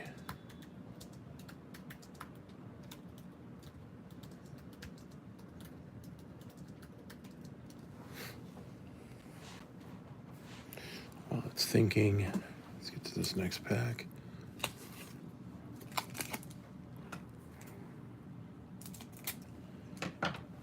Didn't like that search.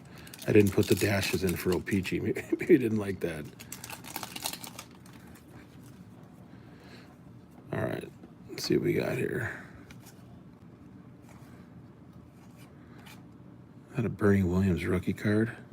Yeah, it is a, no.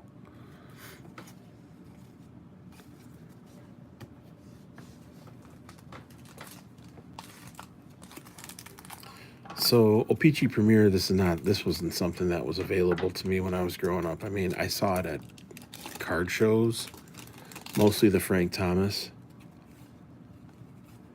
But this wasn't something that you could just pick up in the gas station or the drugstore or grocery store. O-Peachy Premier. It wasn't something that was available for sale for retail back when I was 15, 16 years old.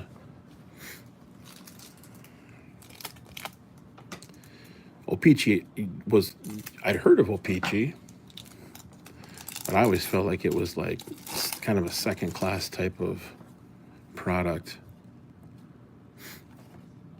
Line of the Shields. There's a strawberry. I mean, just look how clean these come out. That is nicely centered. 117.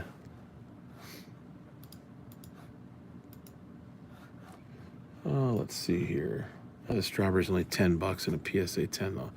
There's a Yount. Again, looks real clean, but $10 and a PSA 10. So you're not really looking at having enough value to warrant getting it graded. Nice cards though. They look great. I mean, look at that card. That's a really sweet photo. Registration looks good. Eckersley. There's a Puckett. So I live in Minnesota, so that little left to right though. Set it aside though. Somebody might want to pick it out of the dollar bin. So I do shows. Try and do at least one show a month. I also sell online. I used to do a fair amount of eBay, but I've since kind of slowed that down just because the market has dropped. But I've sold a lot of raw vintage on eBay and a few slabs here and there.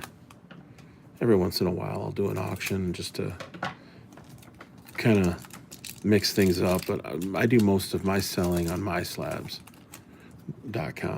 which if you haven't heard of My Slabs, you should check it out. It's a good spot. Again, the Mattingly's left to right. Damn. MySlabs.com is a seller's buyer's platform. Their seller and buy fees are pretty low, 1% on the sell side. And if you buy something, you're looking at, there's a Conseco. Now, why is this card? Let me look at this. 130 points.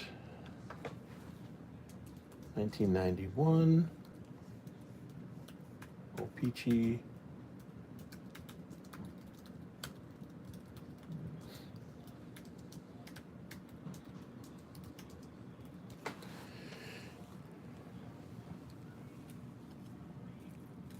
Yeah, so in a PSA 10, and this is, I don't know why PSA says this is a $180 card. It's not. Oh, there's another Griffey. Look at that. Okay. This one looks, let's see here, pretty similar. Looks like there's a little bit of a print defect right up there. A black mark. Hopefully that's not an issue. But again, the centering, man, pretty sweet. Center in the back. Looks solid. So at $9, if this comes back as a 10, I saw that for $100. Let me see what a recent sale on this was.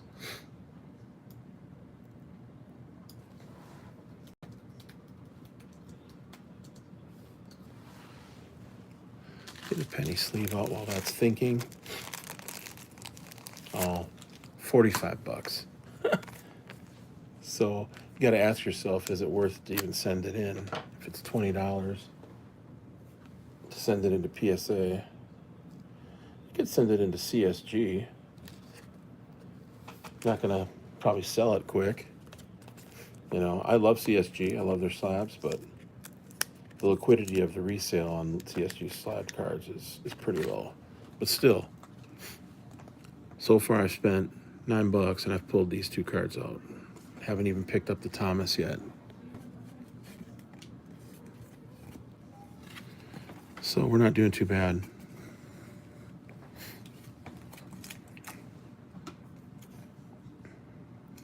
So yeah, I do My Slabs. I sold a 1964 top stand-up Ernie Banks card this week, a couple days ago. I think it was on maybe Monday or Tuesday.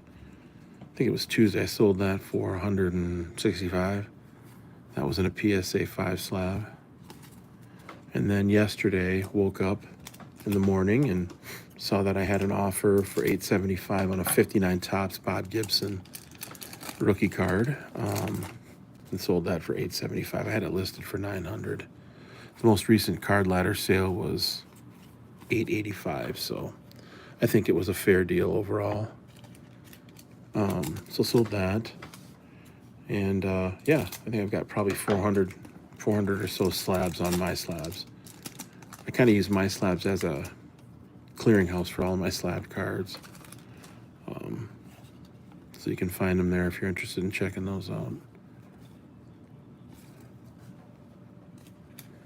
So yeah, I do a variety of different stuff. Single slab cards. I have a few SGC cards, mostly CSG, some PSA.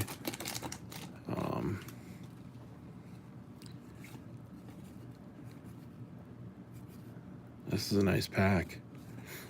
So you got Murphy, Alomar, Smith, Clemens, Reardon. Yeah, it's a nice string there.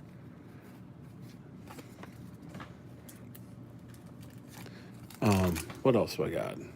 Yeah, so just slab cards. I occasionally will open up a more expensive box of stuff. Like I picked up a box of 82 football cello a while back and opened that up on Wednesday night this week. Tony Gwynn. It's a nice looking card, 59.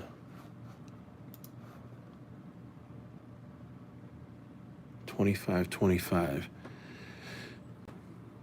Yeah, the resale on his cards are pretty good. That looks pretty sweet, though. I don't know. I think I might set that aside. You never know.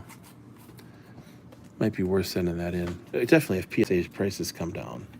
I'd like to see PSA come down to I'd like to see them come down to what they used to be at, which is a lot less than what they're at right now, but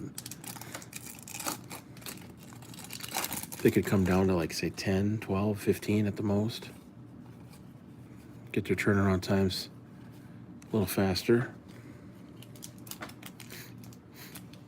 So, well, we're on our third box. This is TE2 Edge Sports Cards that you're watching. There's the Frank Thomas. All right. How we doing on this? This looks pretty solid. Oh, man. Is that... I can't tell if that's on the card. I gotta close my eyes here. Oh, shit. Yeah, I think that's on the card. Just right above his right arm.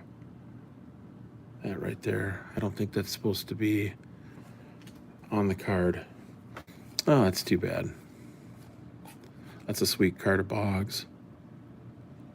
And the Red Sox still. David Justice. Yeah, and that's a 91. It's a second-year card for Frank Thomas. So yeah, I've got just different stuff, boxes and cases, and do a variety of things on the YouTube channel just to kind of mix it up and keep it interesting. Move on. 124, what's that at? Yeah. So, yeah, check out my channel. I got, 100, 150, 200 videos, something like that. I don't get tons of views. I don't do the sensationalist, super negative content. It's just it's kind of a waste of time in my opinion. Some people like that, not really me. Not out to really expose anyone or bitch about Ken Golden, or although I don't think Ken Golden is the most savory of characters. I think you got to be careful with people like him. But I don't come on here and bash Jeff Wilson or bash Sports Card Radio or Cajun Cardboard or anybody really. I just come on, open up my wax, chat a little bit with people.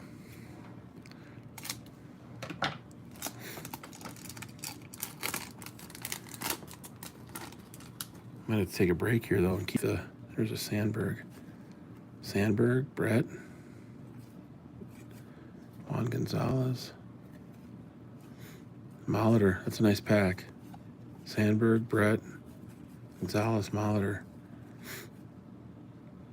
Print line on that Molitor. Yeah, it looks like we got about 10 packs left here. So, every once in a while, I'll go on a rant. Pretty infrequent, though.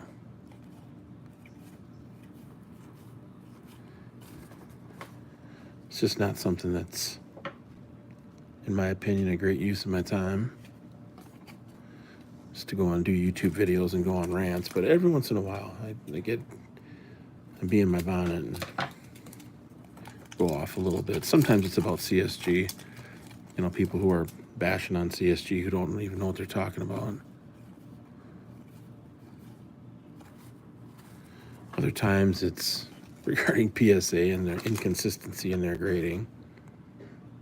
I think PSA's grading right now is as inconsistent as it has ever been in the history of Collector's Universe. Partly because they're grading over 1 million cards a month. There's a Bonds. That's a sweet looking card right there. I'd get that graded just for the fact that it looks cool.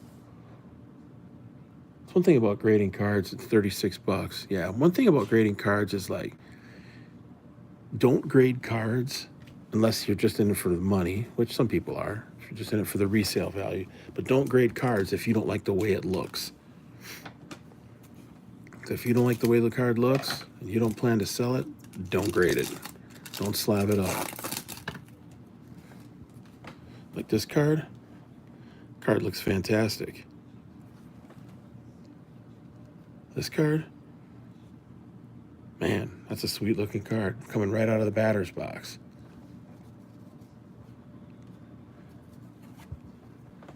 You know, this card, the Mattingly, this is the third Mattingly I've gotten out of this box, and every single one has been off left to right. But sometimes, you know, people grade stuff and then they regret grading it and get stuck with it because they didn't think about whether or not they liked the way it looked in the slab. I mean, any card can be slabbed. The question is, are you interested in having that card slabbed? See, look at that Ripken. That's a sweet looking card. What's that worth? 100? 1650.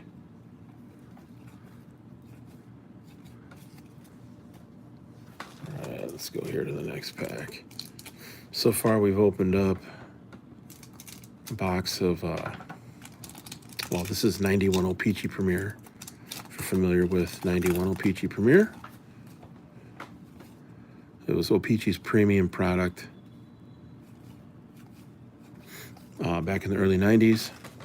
O-Pee-Chee's been around for a long, long time. Most famous for hockey cards. Pee-Chee's big in Canada. I live up in here. I live not up in here. I live up here in Minnesota. There's another Bonds. This one. Let's look at this one. Yeah, pretty similar. That's a hell of a pack. Look at that. Bonds. So, look at this pack. That's one thing I like about these O-Pee-Chee Premier products is that you can string together some really nice players. Bonds, Will Clark, Vince Coleman, Dale Murphy, Roberto Alomar, Ozzie Smith, and Clemens. That's a nice run right there.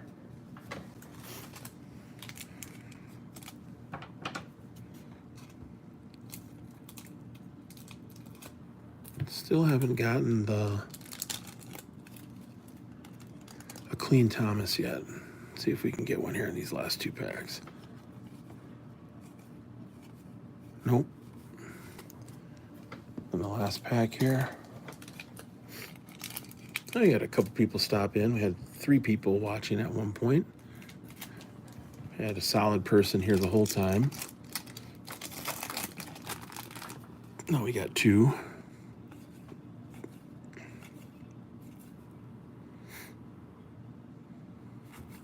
There it is. Look at that, last pack. Sweet. Now, notice this one doesn't have that stuff up on the top. Let's go back to that other one. This was the first one we picked out. You can see it's got the, oh, somebody put a text. I missed it, sorry. I was looking for that, Thomas. It had this card loss right there. But this one does not. This one looks like it's in pretty nice shape. So let's penny sleeve this one up.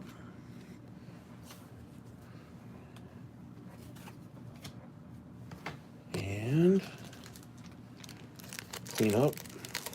Yeah, I'm sorry I missed your text. I want to put it back in. I'm on my phone right now. I'm not on my desktop. So if you want to put that text in again, just copy and paste it. Drop it back in the chat and I'll respond to whatever it is you got, whatever it is you said. Appreciate the comment. So let me quick clean up here.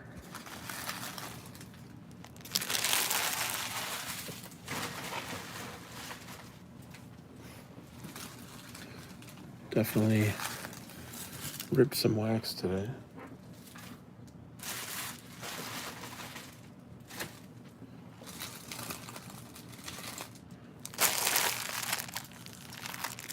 Yeah, I missed that comment, sorry.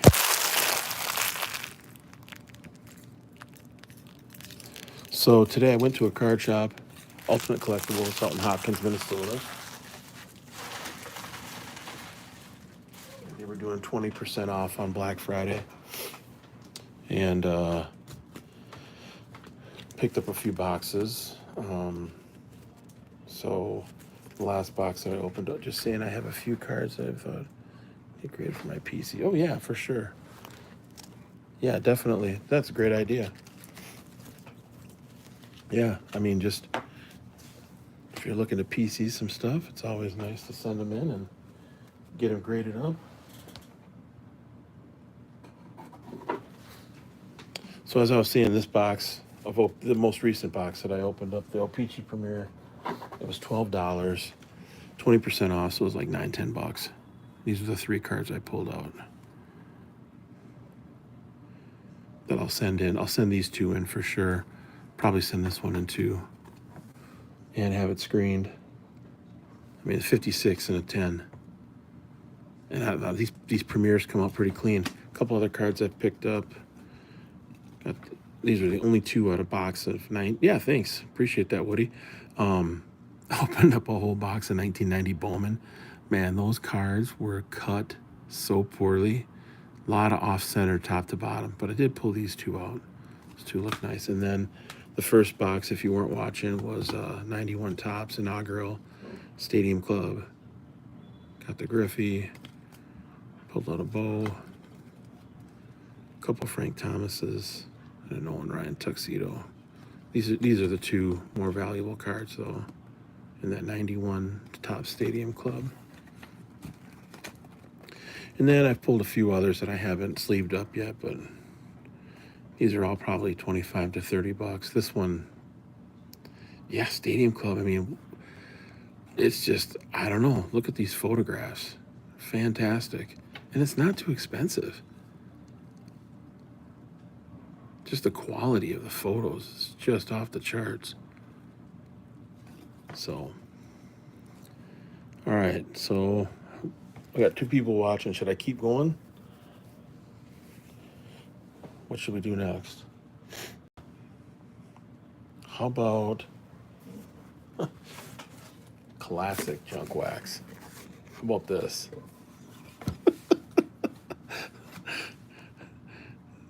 This is the like, if it's not the apex of junk wax, it's dang near close.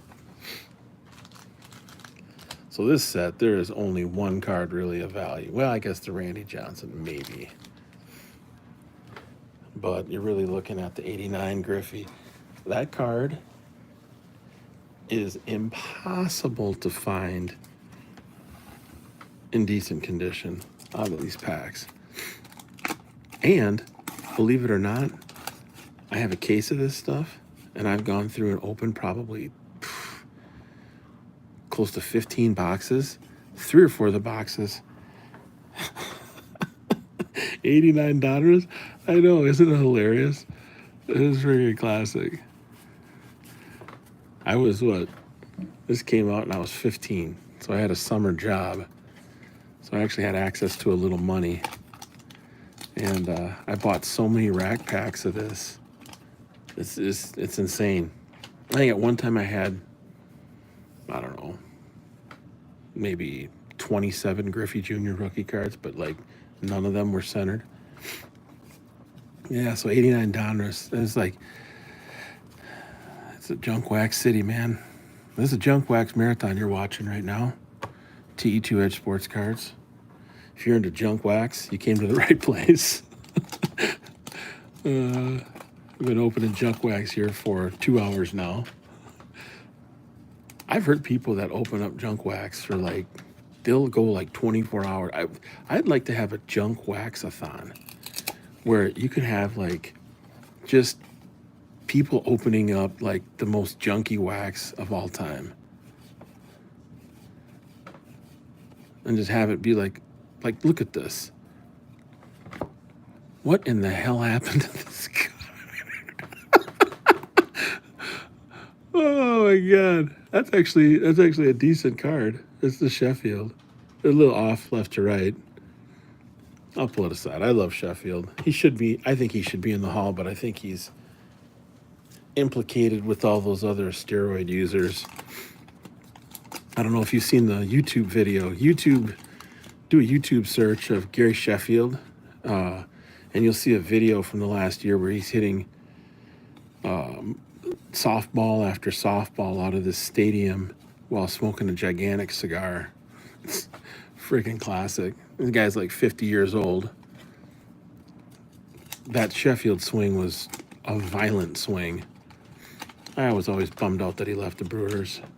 I'm a Brewers fan, so it was hard to see him go, but he had a good career, bounced around, played for a lot of teams. So the question is, will we actually get a Griffey Jr. out of this box? Tough to say. I was mentioning that I bought 2 cases of this stuff from a guy here up in the Twin Cities in Minnesota. And there's a Biggio. It's a rookie card, but it's just not worth much, right? And I started opening up into one case. I think I've got maybe 5 or 6 boxes left. And honestly, I haven't pulled out one Griffey that's centered. And 3 of the boxes didn't even have a Griffey. So I don't know why. Like, I pulled out, like I've pulled, must have about 15 Ricky Jordans, if you remember him.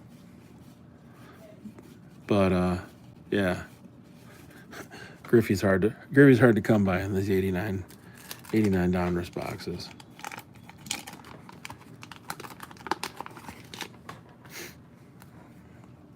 All right, let's keep going. This is just Junk Wax City here.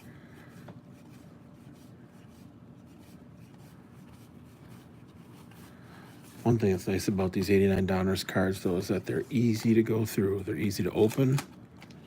They're easy to thumb through. They're not stuck together.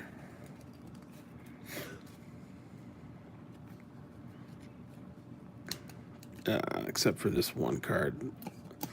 This is the Warren Spawn puzzle. So we're looking for Bob Boone. If you see Bob Boone, the chances are that Griffey is close behind. Not every time, because there's some anomalies in the sequencing of these cards, but every once in a while you get a different sequence. So here's a Randy Johnson. This one looks see, now here's the thing. This one's centered, but look at that corner. I can't do shit with that, man. Plus, it's not a good looking card. I'm sorry, Randy Johnson. I'm not a big fan of his cards. I'm a fan of him as a player, or at least when he was a player, but I'm not a fan of the look of his cards. He always has that same look on his face, like he doesn't know what the hell's going on.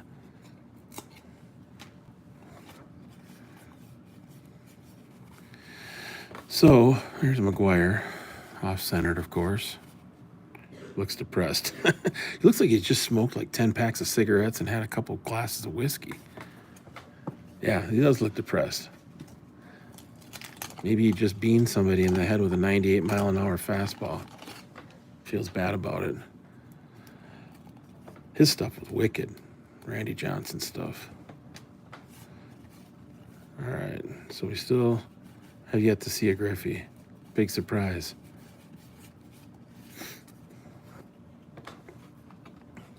But it's all right. I figured when I bought this case that I'd get maybe 3 Griffies that were PSA 10s. And right now I'm looking at being lucky if I get 1.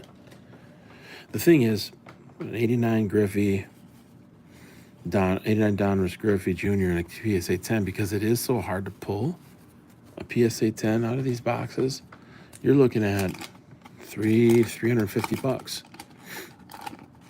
you know. And at what, if you look at these cases, what do these boxes sell for? Maybe $35, $40.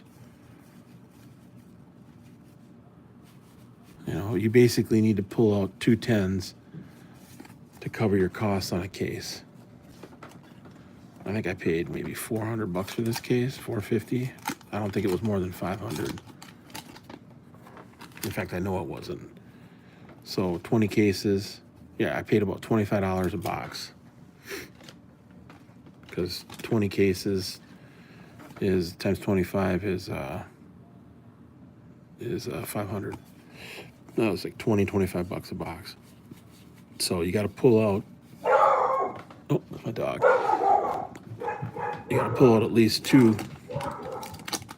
PSA 10 Griffies, or cobble together something else like Sheffield's. And the problem is, the PSA bulk rate doesn't really make it.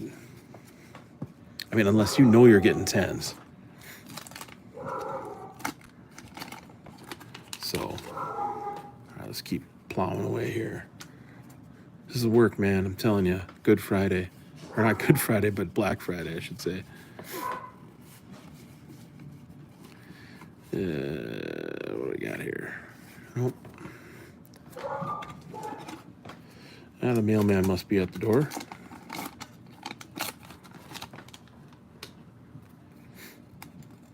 So you were watching TE2 Edge Sports Cards. I'm coming at you live and direct from Minneapolis, Minnesota, otherwise known as the Twin Cities, Minneapolis and St. Paul. I've been collecting cards since '81. Bought my first packs back in '81. They were '81 Topps baseball. Bought my first football back in '82. Been a collector most of the 41 years. And just recently, in the last year, I have started this as a business, kind of a side hustle. I'm a consultant. I work in the field of education mostly, and used to be a teacher and principal and assistant principal and director, executive director, all that good stuff. And then have been consulting the last 4 years. And then what I did was, in the last year, I just decided to, fold the baseball card stuff into the business. So I'm able to, I got to report the income, but I can also deduct the expenses for like grading and stuff like that from my income, which is nice. So I'll put these away.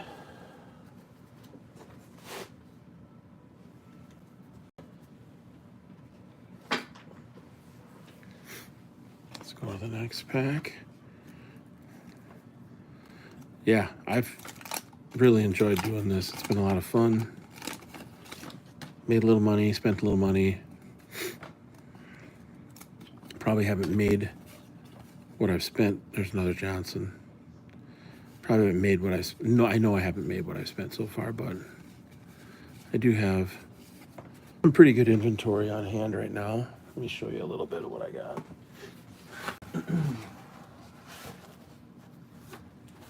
I do mostly junk wax and vintage and a little bit of ultra modern. I got this.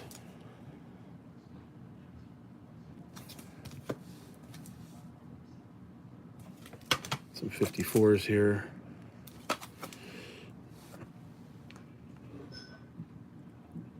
Yeah, it is. It takes time. But you'd be surprised if you do a little bit. Excuse me. If you do a little bit each day,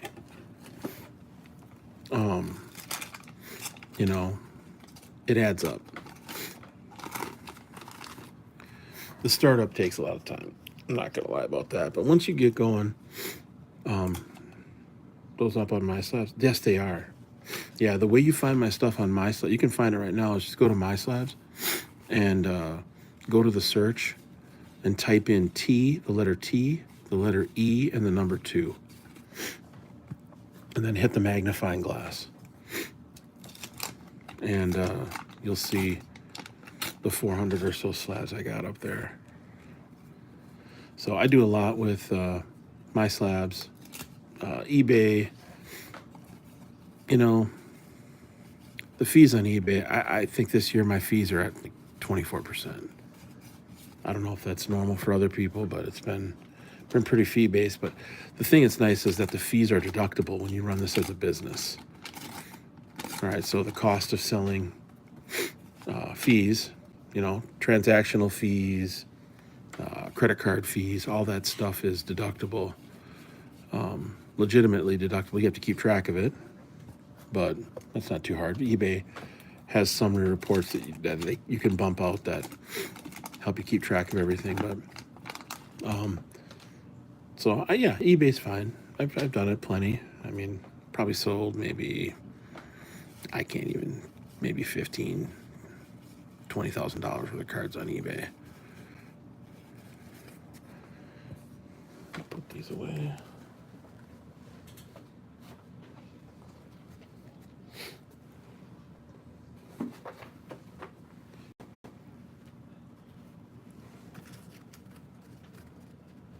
I also do shows.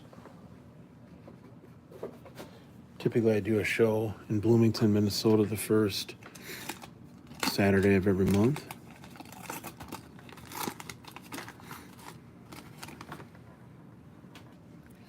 But then I'm going to do one in Oakdale, Minnesota, which is in the Northeast Metro.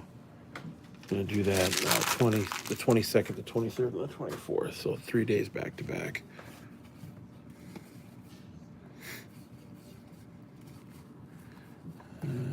Shilling.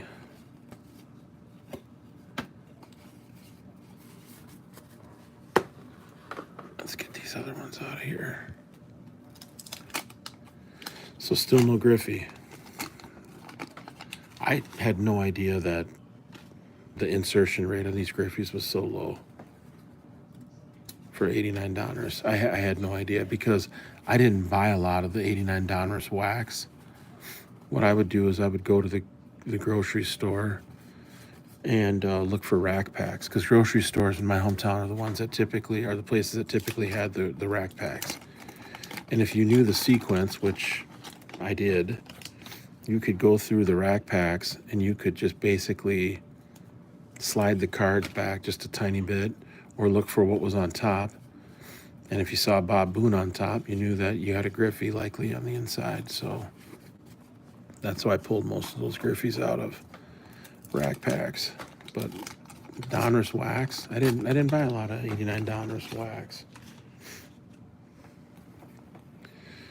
It's mostly those rack packs. Excuse me. So I was not familiar with the insertion rate for the Griffies when I first started going through these, but obviously it's low. With a 89 Bowman wax, my experience has been one Griffey per box.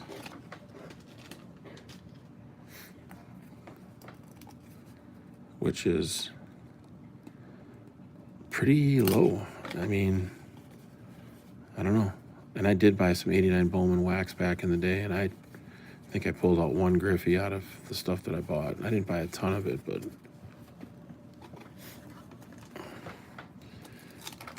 so far we've pulled out one card out of this box. So this really is the epitome of junk wax.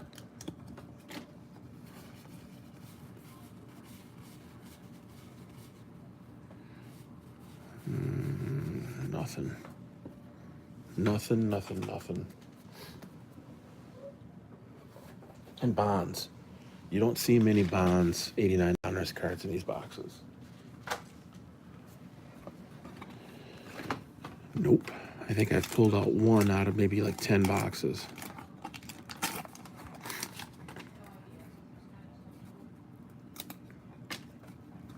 This guy, I pull a lot of those. I've gotten maybe 10 of those. Alex Sanchez. I mean, I've pulled out 3 or 4 in one box here a while back. Why that can't be Griffey, beyond me.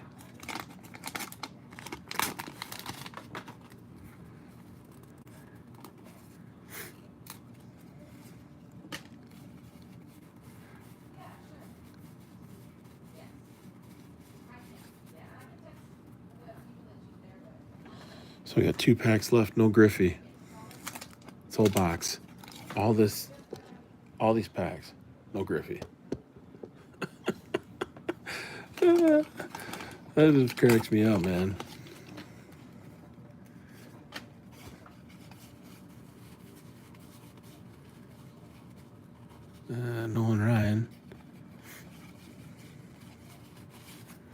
Yeah, there's just really nothing else of value in these boxes. When you think about it, who's the other? Maybe Tony Gwynn? $89 Tony Gwynn. Here's another Sanchez. Yeah, isn't that crazy? So a whole box. This is the fourth or fifth box out of that case where there's been no Griffey. I'm telling you, the insertion rate in these $89 wax packs for Griffey is very low. Very low.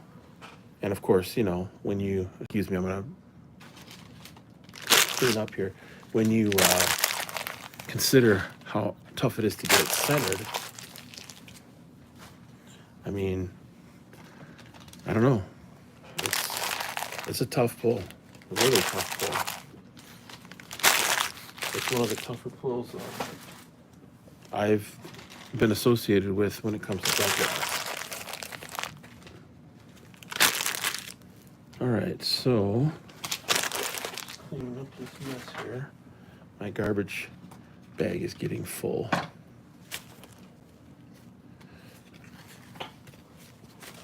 All right. Break this box down. Let's do.